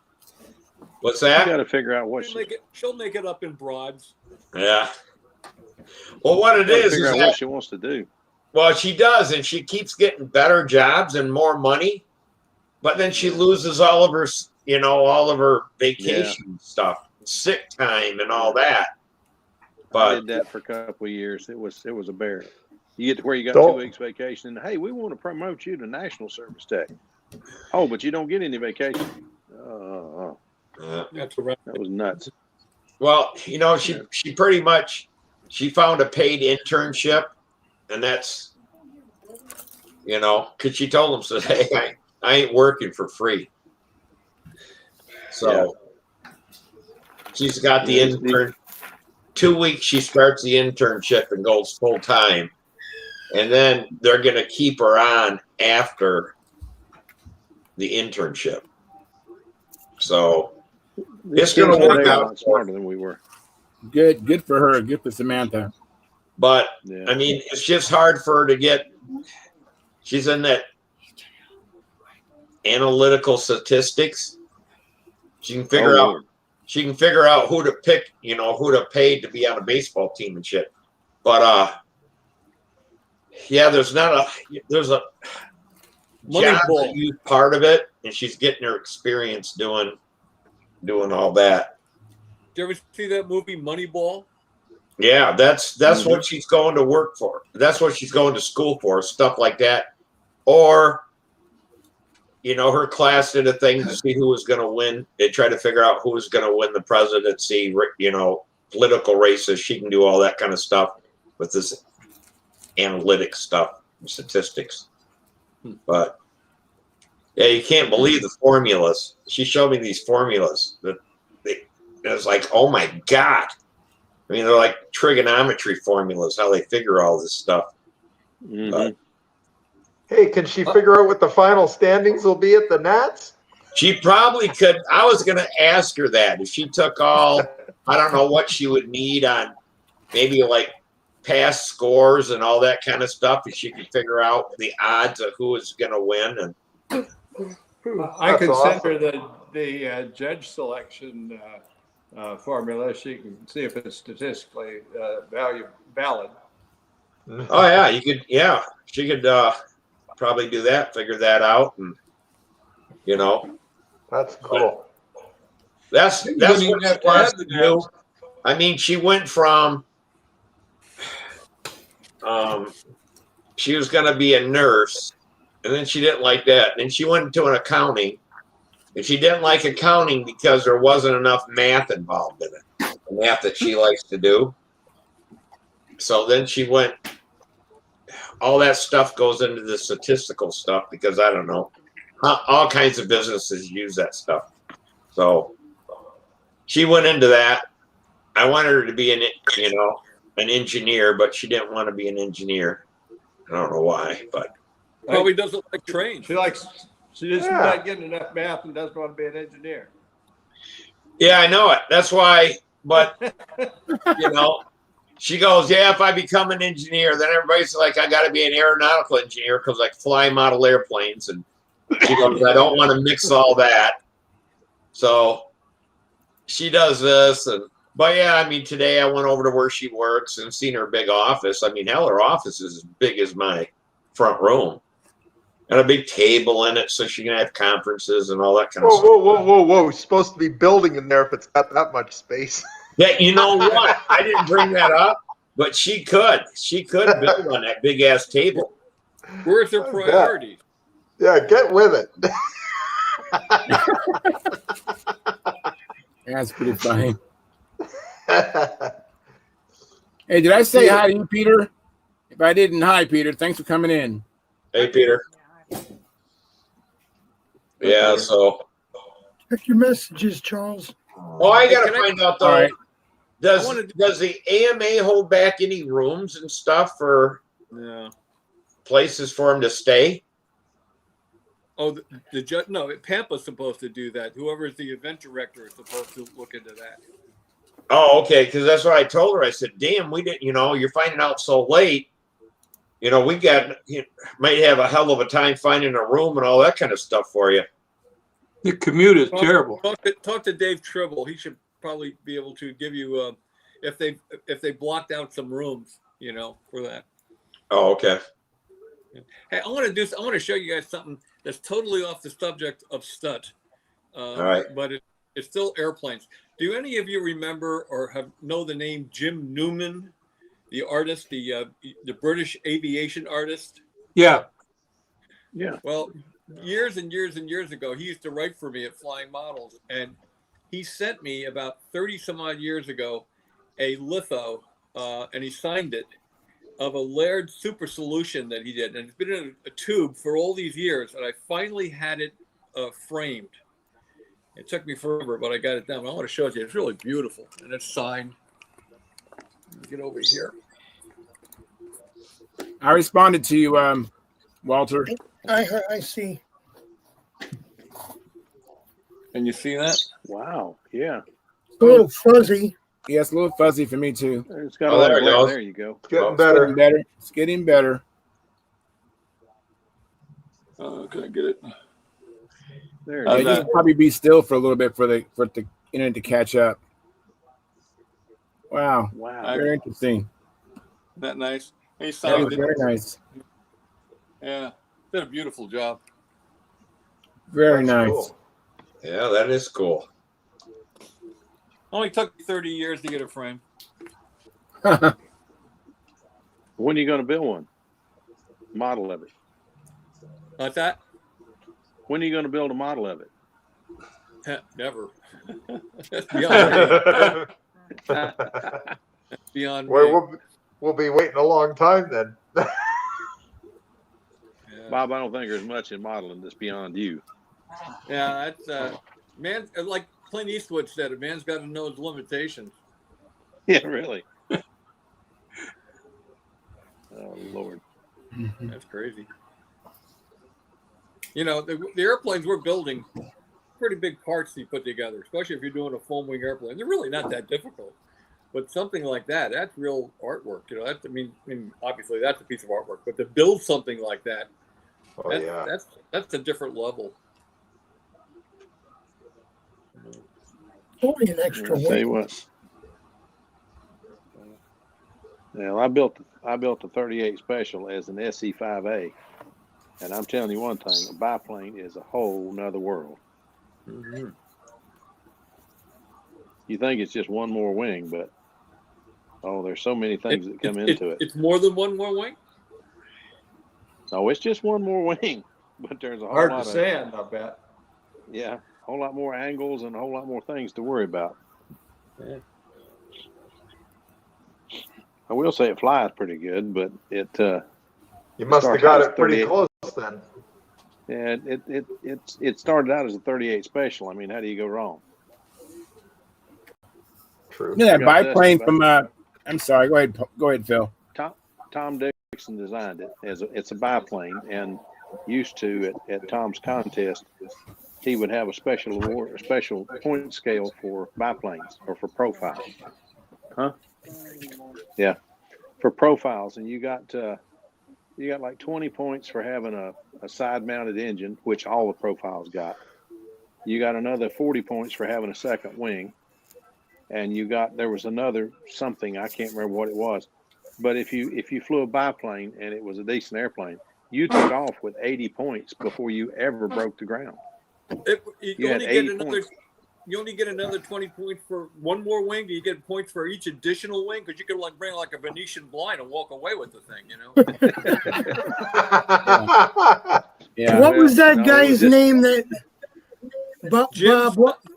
Jim Sumner. Yeah, you knew who I was talking about, right? Big love. I saw that airplane on windy videos. Yes, that's what I was thinking of, Lynn. Yeah. They all flew great. They were all good flying airplanes. Come on. Exactly. I saw it fly the whole pattern. The one he had, it was phenomenal. He flew good patterns with those airplanes. He was a little strange. Tell you what, he could really design an airplane, and he had like one with like 5 wings on it or something. Yeah, it was unbelievable. It flew great. Yep. Whatever happened to him? I don't know. He's waiting in the wings. I got beat by Tom Dixon so many times with a 38. I decided to build one. Where'd John Miller go? He'll be back. Oh, he's still there, but he's a poor connection. He went to design a There he biplane. Oh. No, there he is. He actually has a nice looking biplane. He does. Remember that one biplane by PJ Rawlin, the guy from Australia, I think? Or yeah, that looked pretty promising. I remember seeing the video of it flying. Best one I ever saw was at the '92 World Championships. Luciano Compostela had an airplane, a biplane there that was just outstanding. Just flew great. Really Is that good. the one on a video? Yeah. I've seen a video of a biplane flying. Corner like nothing else I've ever seen before up to that point in time. Now they're turning corners like that. But back then, that was about the hardest turning airplane any of us had ever seen. Huh. What size motor did you run on that 38 Special? Mine's a 40. 40. It's just That's about it's a right. Tom Dixon. It's a Tom Dixon tune Fox 40. Okay, because Wow. I know that the one that Brodex sells calls for a 46. I was just wondering if is that enough It's the same motor? airplane. It's the same airplane. No, if you have a well, anyway, LA 46 is a great motor for it. I have run Okay. a Royal 46 on mine, which is a snarl. Okay. I've run a OS 46, which is just, you don't have to do very much to OS 46 to make it really make a lot of power. But I found out that was just too much power for it. So Oh, really? Okay. I brought it back down. Right now it's a Fox 40, but it'll probably go back to the Royal 46 because it needs a nose weight. I put too much paint on it. I became one with the spray gun when I was painting it and put too much weight on the tail. But there will be another one, and the next one will be right, because the next one will have a built-up fuselage instead of it'll still be half-inch wide and look profile, but it'll be a built-up fuselage instead of a solid piece of wood. We just can't get the wood we used to get. It's just too darn heavy. Did anybody see that announcement by SIG on Stunt Hangar? Yes. They found a new supply down in Ecuador that has nothing to do with the wind propellers, and they're going to be able to provide us with very good wood here very shortly. That's awesome. No, I didn't see it, but I'm sure glad to hear it. Yeah, it's on Stunt Hangar, and it was actually the guy from SIG. It was the CEO or the owner, president of SIG, actually wrote a letter and put it on Stunt Hangar. That's What about the pricing? Yeah, there was actually 2 press releases, Bob. Mm-hmm. He put them on the Balsa Model Airplane Group on Facebook, the owner of SIG. First to come out with that, and then there was a second press release about which it wasn't the Balsa, but about the ARFs and how they're ordering ARFs, and they're being produced in Vietnam now, and they're hoping to bring back all of their popular ARFs that they have made over the years. Wow, I hope they bring back the primary force. That's what I was thinking, Lynn. That's exactly what I was thinking. Here's the thing. Here's the president was asking in this thread on the Balsa Model Builders Group, because what you saw, Bob, was copied and pasted from the Facebook page. The president posted on Facebook. It was copied and pasted from Dan McEntee, posted the first one, and then I posted the second press release. But what he was asking on Facebook was, what do you guys want to see? Tell me what models you want me to bring back. And he's like taking a poll. What do you want to have? Wow. So I would suggest anyone out there interested in any SIG ARFs, just email SIG and say, hey, heard you guys are back in the ARF business again. Let's see this brought back, and let's see that Skyray XL brought to fruition. Yes. As a kit or an ARF, Yeah. What's a Skyray XL? A big Skyray. What motor is it supposed to have? It's an extra large Skyray. Okay. Yeah. Like a 46 size or bigger? Man, I'll find it. I'll chase it down and pull some pictures up. Okay. Yeah, no problem. Okay. Yeah. But it's posted out there. But the president is asking what modelers want to see. So if we don't sound off in the control line community, he's not going to know. That's so, sure. I talked to him for so many years there at Toledo, and it's like, why can't you bring back the Magnum, the Chipmunk? I think this is a different guy, Steve. It's a new owner, Steve. Oh, it's another new owner? It's a new guy. Yeah, new guy. Trying to rebuild the company. When did he buy it? Is that you, John? Did you bring this up, John? What is this I'm looking at? That's my bike. I'm still working out a couple little problems with it, but it does nice. That is sharp, John. Does real nice rounds, and that I've got a problem with it. I think I was running on too long a lines. At the bottom of the last corner in a square maneuver, it would yaw badly. But hang on a second, John. I'm not sure if we had finished our conversation about SIG. I'm sorry. Yeah. I believe the Skyray XL was posted on Stunt Hangar. I think that's where I first saw it, was on Stunt Hangar. Oh, okay. I've And never then even heard of it, so I'd there, like to hear it. there's a couple of prototypes that were built, and there are pictures of it. As a matter of fact, in the SIG press release, he did a video tour of the factory, and I think there were some thumbnails attached with pictures, and the Skyray XL was sitting on the table. I'll see if I can find it. I know there's pictures of that airplane. I've seen them. Now, is this new owner of SIG? How new is he? I don't know. Is it the one from 3 years ago? No, right now, if I remember correctly, anybody can correct me if I'm mistaken, but what I remember reading was that, there's been like a stop of, you couldn't get balsa from SIG and all this, everything had come to complete stop during this transition of selling. And now this guy owns it, and he's going to invest money in the infrastructure, new equipment, new machinery, and he has a link.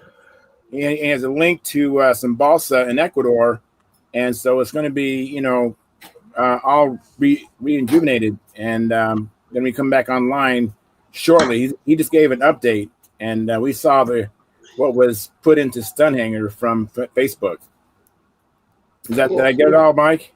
Yeah, but the pictures weren't attached. There was a lot of photographs. I'll find it and share it. Just give me a minute. Yeah, because here about 3 or 4 years ago, I heard the same thing from this guy who bought SIG. He's a multimillionaire, and he was going to do all this stuff. And I'm like, well, why don't you? I said, you guys got a laser there, right? Yeah. Because I asked him about the old kits and the dies, and he doesn't want to do that. I'm like, just have these old kits put over, AutoCAD, and then burn 25 of them or whatever. Well, and he said it costs too much money to pay somebody to AutoCAD. That was a few years ago. What he's putting out now is he's got 28,000 square board feet of balsa on a container ship in Newark, headed to Iowa. He's buying 2 brand new laser cutting machines, putting them on the floor. I mean, what you heard a couple of years ago is different from what he's coming out saying. Look, I'm buying laser cutters. I'm buying balsa. What kits? What ARFs do you want to see? He's got pictures of people assembling and covering ARFs in Vietnam right now. And he says, we got to buy 400 at a time of any one model. What do you guys want? We already got stuff in the pipeline being built, but it takes, 6 to 9 months to get them. What else do you want to see? He's asking the questions. What do you modelers want? It sounds like he's pumping money into the company right now because he has the materials and the labor force to do it. Right on. That sounds great. Hopefully the old chipmunk and the stunt, whatever that, I can't remember what that's, acrobat. What do you mean by the old chipmunk?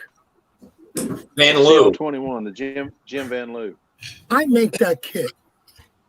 The number 3 kit. The number 3 kit. Yeah. Yeah, I make it. I make it for you all day long. Okay. All right. I'm going to have to order one of those.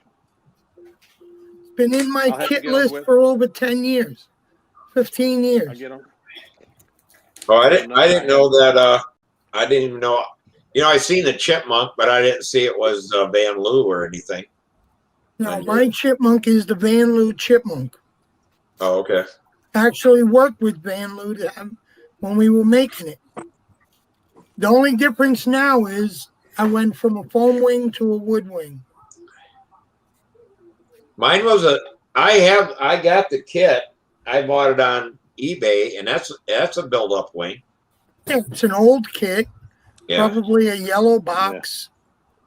I didn't know I never knew they went to foam wings on the Van Loo chipmunk. The original Van Loo chipmunk was a foam wing. Hey, Jim, we see you, by the way. I'm talking about the Van Loo's prototypes. Even Mike Scott went in, was with him. Mm-hmm. Bobby, you know the history, don't you? You're a big foam wing guy. Mike Stott from Foam Flight actually cut the wings there for a while. Wow. And then SIG, when they hired Mike Stott, they changed it to a wood wing. Right. There are several of them. You know, the Stott one and the Van Loo one are not exactly the same. No, they're not. No, Stott. There's another one too. There's another one by Joe Dill out Dill's. Washington State. Yeah. The one that I did is the prototype number 3. Mm-hmm. The one that Stott did chopped an inch off the wing, I believe. An inch or 3/4 of an inch. And then when SIG made it the Super Chipmunk, they chopped off another 3/4 of an inch. Yeah. And changed the whole fuselage. Yeah, so the biggest one is the CL3, is that right, Walter? The CL3, yes. Is the biggest one. And what's that wingspan? 55 inches. Oh, wow. Okay. It's a beautiful airplane. I flew against Mike Stott when he had that Chipmunk. I flew against him at a few contests. In fact, Mike Stott made a twin ship in the beginning when he was, what do you say? He was the protege of JBL? Or is it the other way around? Who's the protege? The teacher? Who? No, the pupil is the protege. Okay. When Stott was the protege, he actually made a twin to it. It's all in the photos and the magazines. They came out, they looked identical. Last I knew, the last time I talked to Mike Stott, I guess he's working with SIG again. Because Van Loo and Stott were both there in the booth at Toledo. I talked with both of them guys. When, this year? No, 2 years ago. The last time SIG was there. How old is Van Loo? He had to be pretty old. Yeah. I know he was just in the hospital. Oh, okay. Just spoke to him. That's a man who needs prayer. You know, his wife is nobody ever does his mystery ship. His Mystere. Mystere, yeah. I've actually asked people if they want it made, and nobody ever said they wanted one. So I'm building one. There was two of them. I'm building one. Two of them. Big one. One was a big one for I think a Vico 45 or something, or maybe it was something like that. Yeah. And then there was a small one too. Well, the one I'm building is a tricycle gear, but it's the exact same both wing as tricycle CL21. They're both tricycle gear. The one I'm building is exactly the same wing as the CL21. How big an airplane? What is the CL21? CL21 was SIG's number for it. It's what you're calling CL3. No, it's what? It's the original Jim Van Loo Chipmunk, only with a wooden wing. It's the one that SIG built. The first one SIG put out. CL3. When you say the original the original Mystere, are you talking about the big one or the little one? The little one. But that's the second one. It is? Yeah, I didn't know that. The first one was published in Model Airplane News back in the 60s, and the other one was published in Flying Models in the early 70s. All I know, Bob, it's got the exact same wing as the Chipmunk. Yeah, I'm not arguing that at all. I'm just saying. Yeah, I know. I mean, okay. I don't know. All I knew was I didn't even know there was but one of them. Yeah, there's two. But okay, and the model that I'm making is his prototype number 3, not the kit number 3, the prototype. Okay. The CL3 came from his prototypes, just like if Bob would have had a company make his Genesis, his plane would all be prototypes. Yeah, I'm trying go ahead. No, go on. I'm just trying to figure out how we get Bob to do how he's going to do his plans to the new Genesis with doodads. Yeah, the Genesis LCWTDD. That's it. Genesis last chapter with turbulator doodads. See, I've got I had the 35. I have a 40. I have a 46. I have a Genesis Extreme. Now he's got one with doodads. What am I supposed to do? Hey guys, before we go too far, I don't want to leave John Miller hanging. I kind of put the kibosh on his twin, and I want to give him a chance to get back to that. Go ahead, John. Oh, okay. We're talking about biplanes. Somebody mentioned this one, so I thought I'd bring it up so people could see what it looked like. Thank you. Sharp looking airplane. It's totally take apart. It's down the basement right now. I'll take it apart, but it has beautiful rounds, nice clean level flights, upside down and right side up. It's when I come to the squares that I'm having a problem. I hit that last corner in the coffin corner in the square 8s and square loops, and that last one she just yaws really bad, and I'm thinking I need to check. I may have too long a line. I've got basically 70 foot center to center. Wow. And I think I may be too long on that, and it slows down a lot going through the squares, so it's right on the verge of a stall is what's happening. So I'm working on that. Any suggestions would be appreciated. But John, what I've done on mine to try to cure that is slow my handle way down. I found I was hitting the corner, trying to hit the corners too hard, and by hitting what is the pitch of the prop, John? The pitch of the prop is it's a 13.5, I believe. Okay. Wow. But I've got to go for a low pitch, go get in low gear with that thing. That's fairly low. Yeah. Well, I'm running a Stalker 80 on it. Wow. And it flew fine on a Stalker 60, but I went to the 80 because I thought I needed more horsepower to get through that maneuver.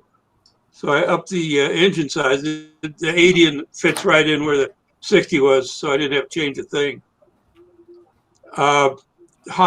It's high aspect ratio on the wings.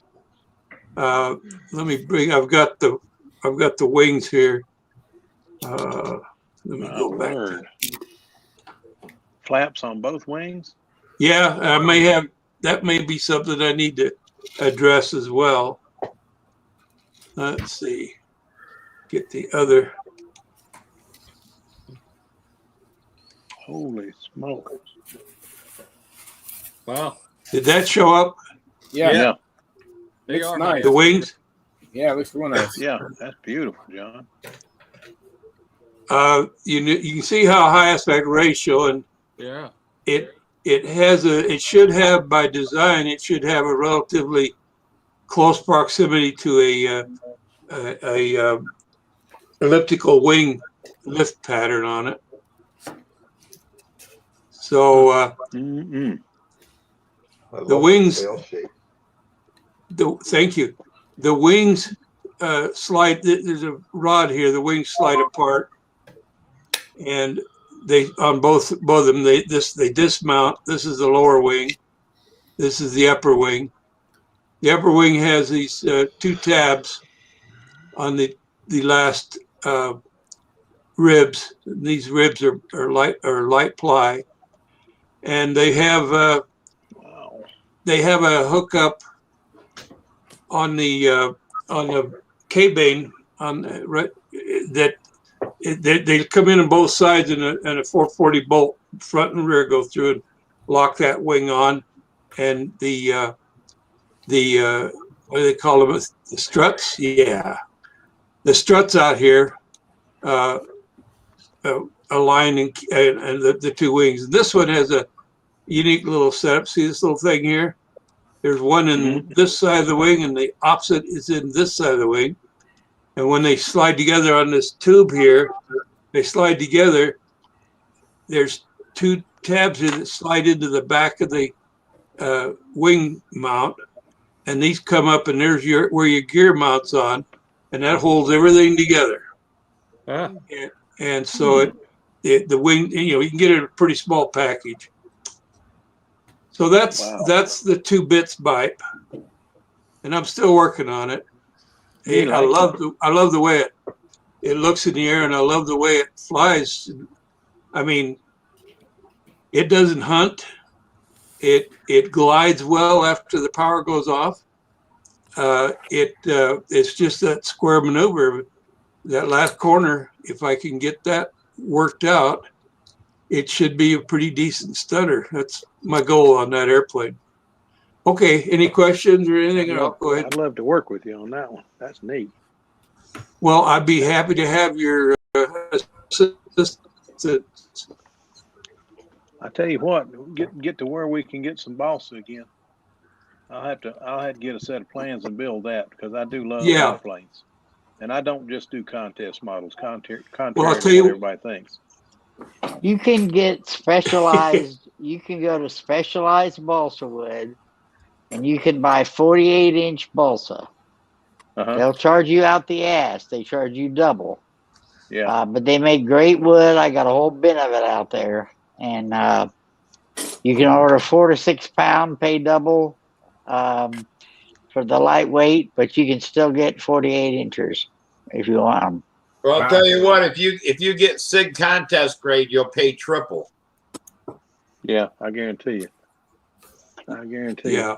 Hey, Jim. Well, I've got a pretty good. You want some boiled peanuts? That sounds good. Hang on a second, you guys. Mike wanted to say something, and before you say something, Mike, let me on the chat box. Brent Williams says, "Howdy, guys." Howdy back to you, Brent. And then go ahead, Mike. Hi, Brent. I need to unmic your microphone. We'll try and go. Yeah, I've got that SIG press release pulled up. If anybody's interested in seeing it, if not, I can share it in the after party. But I do have the info if anyone wants to know. How many of you guys I'd like to know. ever ate boiled peanuts before? I never have. I've been missing it. They gross me out. Okay, so do we want to know about SIG or not? Yes or no? Yes. Yeah, Phil said yes. He wants to see it. Okay. Share page, right? Yeah. Chrome tab. I'm glad you guys are computer literate. Well, he's looking. I can build the darn things, but So- don't operate them. Well, he's looking, Phil. Okay, wait. If you read this, the guy acquired the company last spring. This is a new owner. Oh, okay. Tom Lagerhausen, COO, CFO of SIG.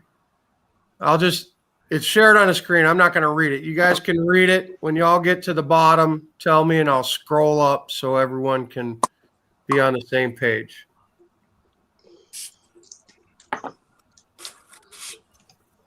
Primarily in China, that figures. Okay. That's fine. Are we good? Yeah. Yeah. Okay, there's the next part. I was impressed that he had a list of 27 issues when I read it the first time.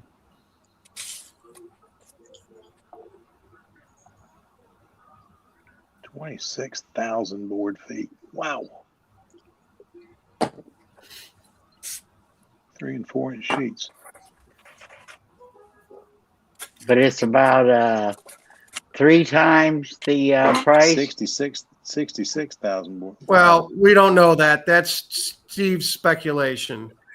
We don't know what the prices are going to be. Yeah. All right. Well, that's another good one. Everybody ready to scroll up? Yep. More updates to come. There you go. Now I can pull up the other posts that he made. So this was the first post that SIG made. the other post that he made was basically just pictures of their manufacturing facility in Vietnam where they're making all the ARFs. And he posted about 20 pictures, and they had to have, I don't know, 1,500 models in there. There was 10 or 12 workbenches, just frames and frames and frames and frames and frames of different models under construction, fuselages, wings, people covering models. There was a semi-truck full of ARFs already boxed up and on their way to the United States. And that was the press release, I don't know, about 7 days ago. So this guy, the new guy from SIG, he's definitely trying to get the word out on social media that, hey, we're back in action. We're going to make product. It's coming your way. So strangely enough, though, there's no update on the SIG website. The SIG website doesn't have any of this information. He put all this out on the Balsa Model Builders Group, I guess, because that's where it's going to hit home the most, you know, the guys that build balsa airplanes, you know, and the RC guys. Now, there was no mention of any control line stuff in there, but if this cat is building stuff, you know, he says they got to do 400 or whatever to get them done. I don't see why, if a bunch of people didn't hammer him with emails, we couldn't see, you know, the primary force again. You know, if enough people said they wanted it, I'm sure they'd crank them out. Yeah, that'd be nice. Hey, I'm ready for my discussion about imaging with Phil and Train. Okay, so what Phil was saying is that you go to a doorway, you know, a double sliding door or something like that, and you put the back of your heel on the threshold, and you look straight up to begin to find your 90 degrees.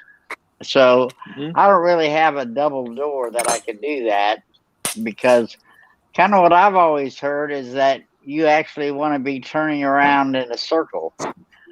So what my idea is, I'm writing a little article about it, is that out in my garage, I'll take a mark and I'll put in the ceiling, and I'll put a plumb bob down to find the center of the floor where I want to stand.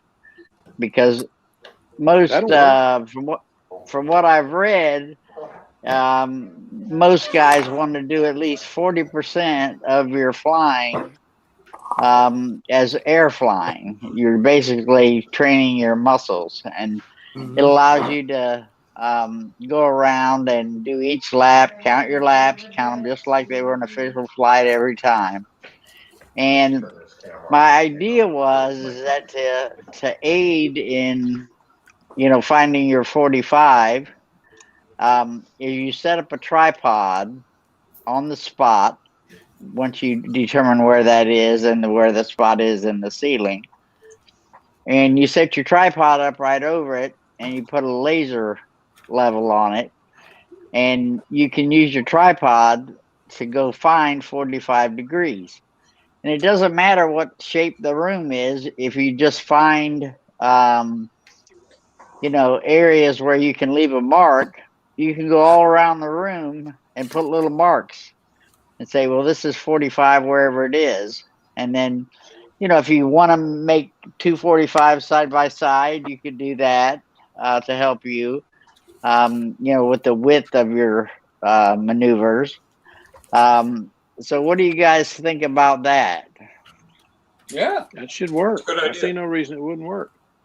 I've got a friend who tried something like this a while back, Jim, and he said the problem was inside, in spinning around, he kept getting dizzy, and he never does it flying a plane. So the cure that we worked out for him was a yardstick with a piece of, I think it was cardboard, it might have been balsa wood, glued on the end of it, the shape of a plane. And we took a handle and glued that yardstick to the top of it so he could hold it. Now, it looked ridiculous, I'll admit. But anyway, he was able to spin around and look at the plane and not get dizzy. Because just he spinning was around looking with, at the with regular nothing, model. Yeah, it's the same Yeah. kind of thing. But when he spun around without anything, just looking at the room, he'd get dizzy and about fall down. Now it don't Well, work when you when you go overhead. You don't try to go no. overhead with a 36-inch ruler. Well, that's in what your I hand mean. and- If you're dizzy and you're having a hard time standing up, you're going to have problems. But normally, you know, you set your 4 foot or 5 foot wherever your shoulder is, right, Bob? And you'd set your level, and then from that point, you can make some marks around where level was, and then you could just go up 45 degrees and put some marks around your room like that. Now, whether you want to put a handle in your hand or whatever, I mean, I don't know if that matters. The important thing is that you have a spot on the floor. You know, I was figuring like a painted or a taped X so that you can make sure that you're standing on the correct side. Because it is just slightly, isn't it just slightly when you stand on the threshold with your heels there, it makes it, you're not quite dead nuts down the, you know, where the spot is. You're doing it just like I do it, Jim. You're doing exactly what I do, Jim. It's just most people don't have a place where they can do this like this.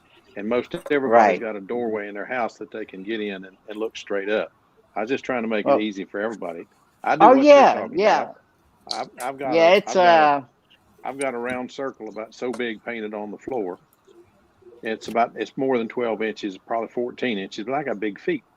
But anyway, you just practice walking around and staying in that circle, and then look up and you got a dot straight overhead and you got a dot on the wall at 45 degrees. It's actually on the ceiling because the room's pretty big, and then you got your straight up. So, but just sitting and in my particular case, sky. when I move both cars out, that's pretty much the only place I really have to do it is out there. Well, that's what I have to do. Put both cars outside and go for it. But I think imaging, I mean, wouldn't you say that probably 40% of your flights, Bob, should probably be image flights, something like that? If you're seriously practicing. I don't know how many people actually sit and go into regimen like that. You know, everybody says, well, yeah, that sounds great, but how many people will actually do it? Those who are really serious might. Yeah, those that are really serious would. I've gone from intermediate to an advanced scores by doing it. I mean, that's the only thing I've done different than I did 3 years ago. I started imaging, and it's helped me a lot with finding overheads and not doing. Go to the field and watch the other guys fly, and you'll see 90% of the guys fly their overheads out in front of them. I mean, seriously, way out in front of them. Yeah. And you got to get where you can't. You're not going to score good flying like that. No, you gotta have those intersections and everything else together.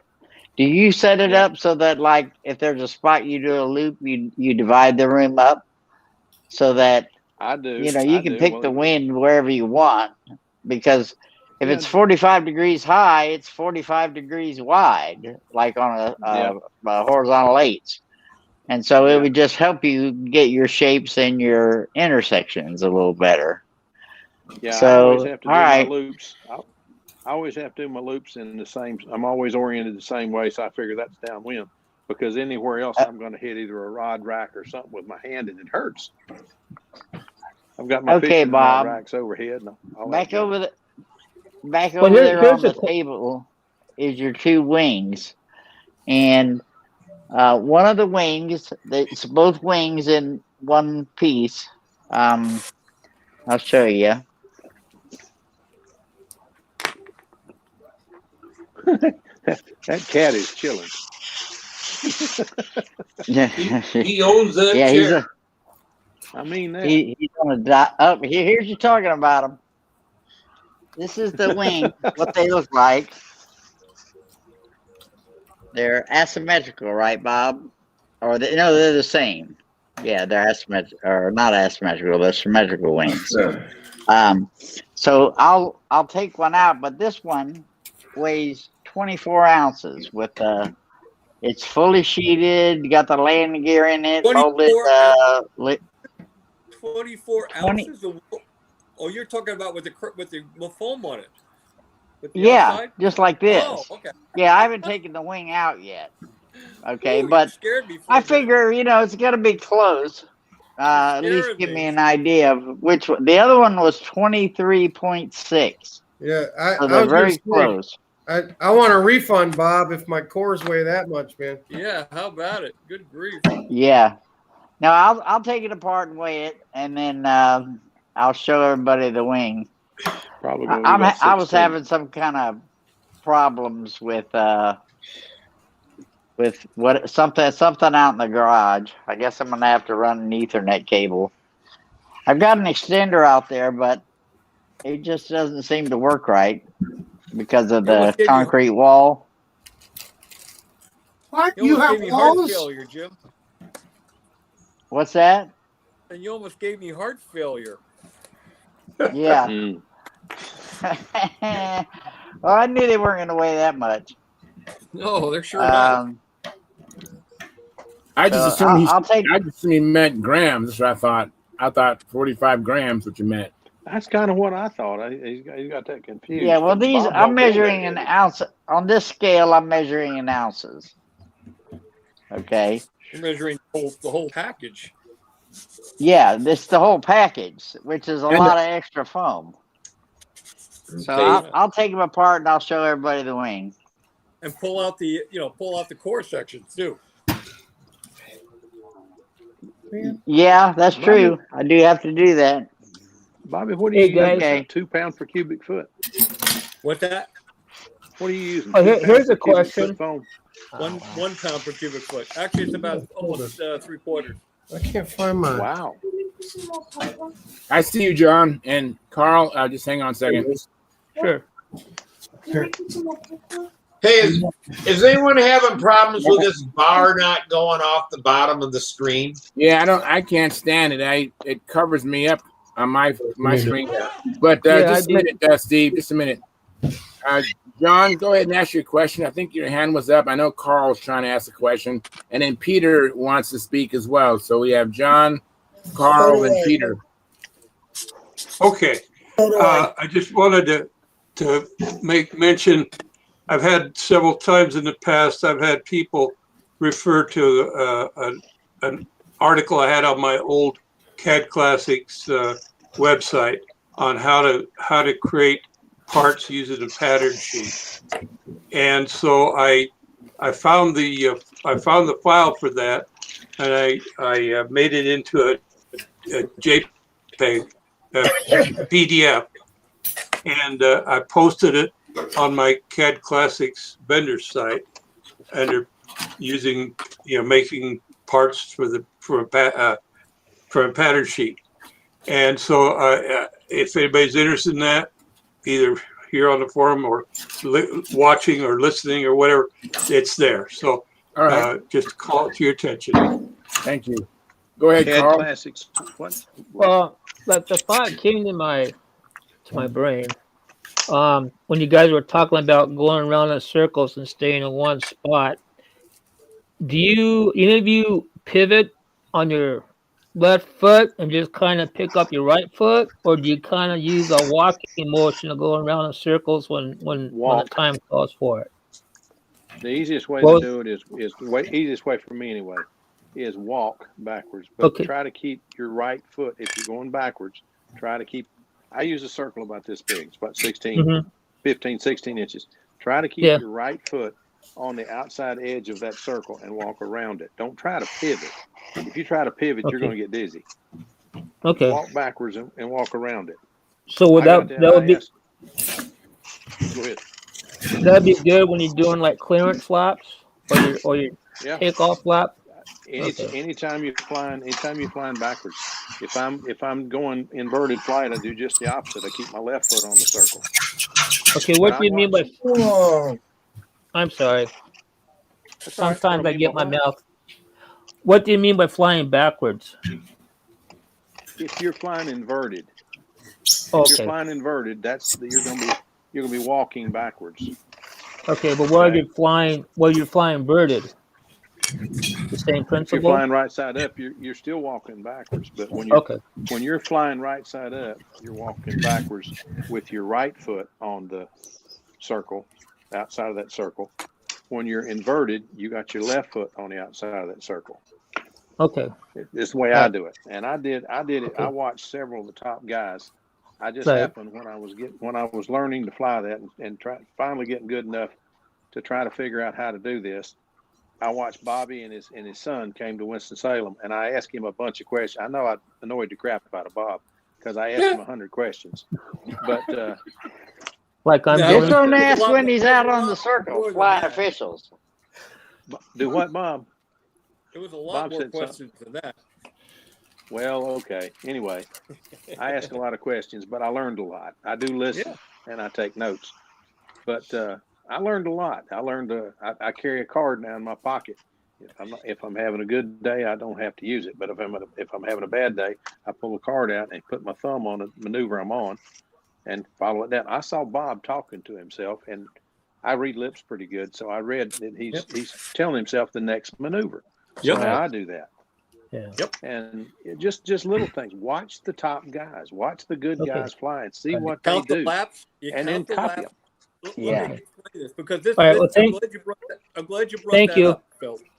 I'm glad you brought that You're up, welcome. Phil, because that's important to expound upon in light of what we've been talking about. This imaging is great and it really does work. However, there's more to it. Yeah. The talking to yourself, counting laps, and reminding yourself what maneuver is next, and you do it out loud because it becomes then a physical thing. It's out of your mouth and into your ear. It's not a chemical thought in your head. You say it out loud to yourself. You hear it. You reinforce that each lap you count, and then you always say to yourself, "What maneuver is next?" And then you remind yourself while you're doing that lap counting what the airplane wants for that particular maneuver. Each airplane's a little different. You've got to remind yourself what that airplane wants for that maneuver. It does three things. You'll never miss a lap. You'll always get the right number of laps. You'll never forget a maneuver. And while you're doing all of this, you have no time to get nervous. Good idea. I never thought about that. That's what when Bob was helping Samantha in Ohio, and she was trying to do squares, and he told her, say out loud to yourself, hit the flats. And she started doing that, and you can't believe just in that day how much better her square maneuvers was when Bob got done working with her. But now she says, yeah, every time I see somebody videotapes my flight, she goes, I look so stupid out there talking to myself. Yeah, but look what her scores did. Look what her scores did. Yeah, but I mean, it really helped. I mean, yeah, because everybody worries about the corners, and Bob said, "Don't. The corners will come. Work on how fast you can get everything flat. Place it from one flat to the next. Place it from flat to flat. And it really, and I mean, it's hard to believe just Bob being out there. I think 3 flights with her, how much better she was flying that day, just with 3 flights with Bob out there in the middle of the circle, you know. Yeah. Well, I bet. Reminder of that when she's judging this year. Oh, how much you helped her? Yeah, That's a good one. That's a good one. Absolutely. You can keep a cadence that way. Who cares if you're going to talk to yourself? You say 1, 2, 3, 4, turn. 1, 2, 3, 4, turn. 1, 2, 3, 4, turn.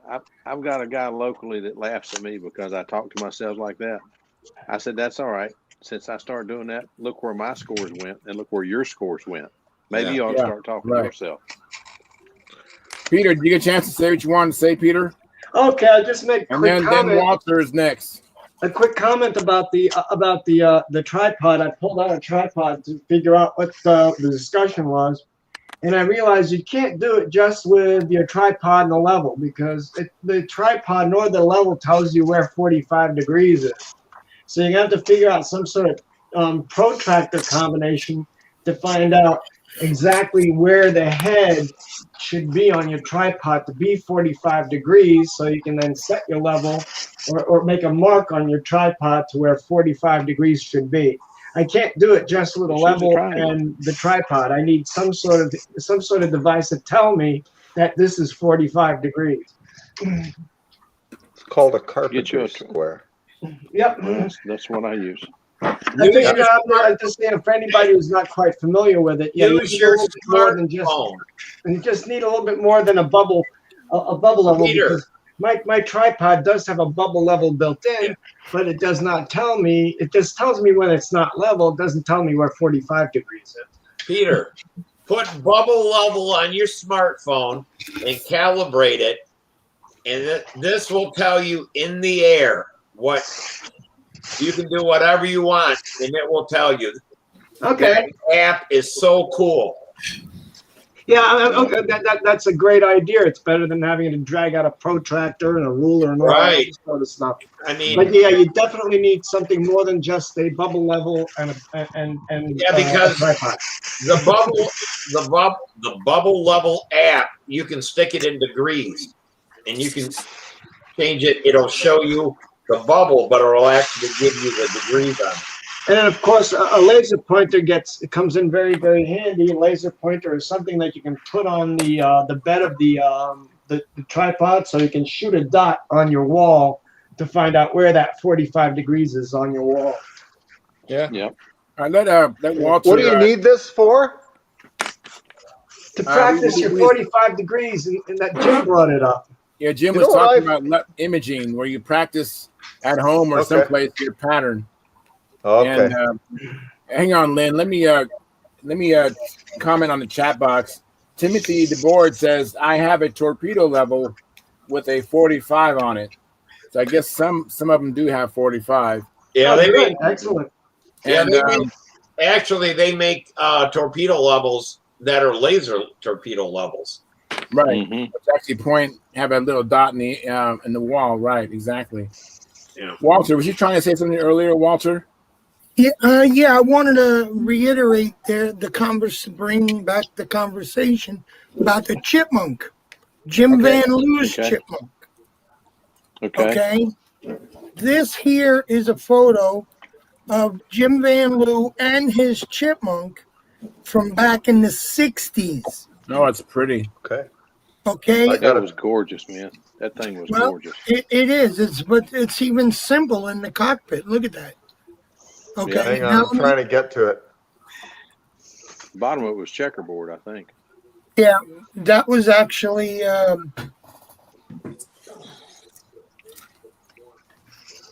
you get it, Lynn? It seems to take my computer a while to get to it. I don't know why. Here, it's coming. Hang on. It'll got translated into French. I got it. You just be nice there, Steve. I know it's hard for you. Okay. Now, that's awesome. Did you capture it or whatever? Well, the reason I want to see it is because I'm working on one right now. I'm doing I'm rebuilding one. Okay, I could send you this picture. Now, there's also the part that I mentioned. Oh. Sorry, guy. Here is what's his name? Actually,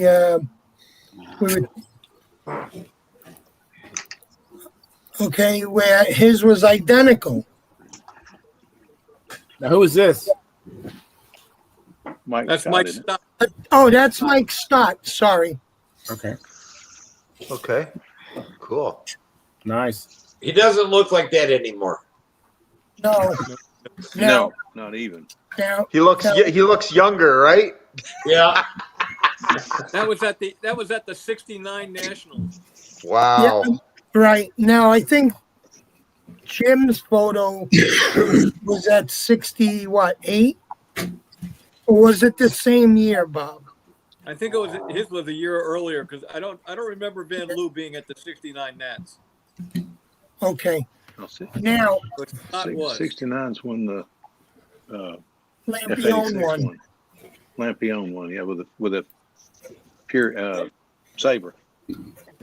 Now, this is from my actual kit, and he used Money Coat to get it done. He didn't want to slow up my production, so he did his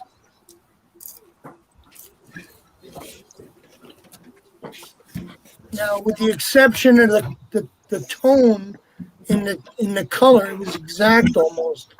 His trim. Wow. Is that canopy different? No, it's the exact canopy because he actually gave me a canopy. Actually, that's not true. Hold on. The canopy that I used, I'm sorry. The canopy that I used, I purchased a plug from Mike, not Stott, Gretz. Mike Gretz. Mm-hmm. Yeah, that's why I said Gretz. He actually made me a canopy plug. Okay. And it was actually of the correct canopy from the kit. Now, what I want Phil more than anybody, I want you to understand what I made was from his prototype, not from the kit. The production kit was actually three different kits. They had a long box, they had a cut down box, they had a yellow box. Who the hell knew what was in it? Because from what I understood, they cut down the box to save on shipping. So they cut the fuselage into pieces. The long and sheet. they went together like that. Right. But, no. So my kit is of his prototype. And my kit is what he gave. He gave Sig his model that I just showed you guys, and Sig cut his cowling in half. He was furious. Even 40 years later, whatever it was, he was furious. I mean, just to hear the anger in his voice, that they actually had the balls to cut his canopy. I mean, his cockpit. Cowling. Cowling. I'm sorry. I'm losing it, guys. I'm tired. I need to make a cowling for mine, but I don't know what shape the original had.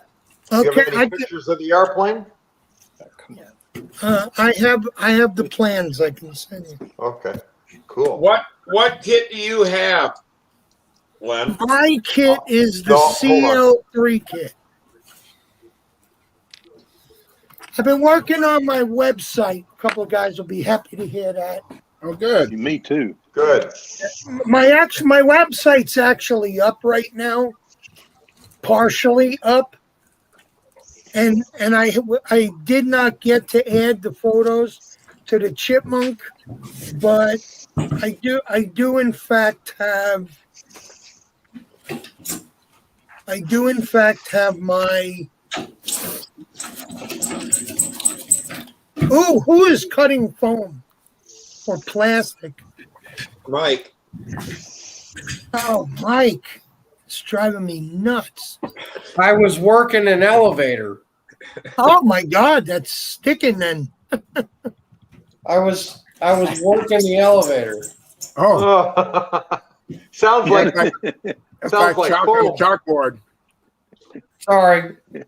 That's okay. You'll never. Hey guys, I'm gonna transition to the after party, and I want to just kind of recap real quick. We've had as many as looks like 22 viewers, and we have 20 likes, which is pretty good. We've had about I think we've had like 5 or 6 people in the chat box. We have no chat revenue and no new subscribers. Please consider doing that. And just to review, we do these. If you're watching this as a replay, I do these every Monday and Friday night, starting at 6:45 p.m. Pacific Standard Time. So if you'd like to support us through the super chat, you'd need to come in during that time and make your donation at that time during the live show. So make a note of that so you know that's where the super chat will show up on YouTube on Monday and Friday nights. But I want to thank everybody for coming in. I want to thank our viewers. Please like, share, and subscribe. Go out there and have some fun this weekend. And then come on back Monday evening and tell us what you did. hopefully you had some success, or if you had any questions or comments, maybe we can help you. And anyways, thank you very much. Now we're not gonna go away. We're just gonna end the live stream. And so those of you who are not members of Stunthangar.com, you don't have the link available to you to actually come into the after party. And believe it or not, sometimes the after party is actually better than the live stream. So just ask we get wild. Yeah, if I stay on it, it's always better. So anyway, so consider joining Stunthangar.com so you can get into the after party. All right. So until then, I'll see you guys Monday night. I'm going to end the stream now, and as Sparky would say, tight lines and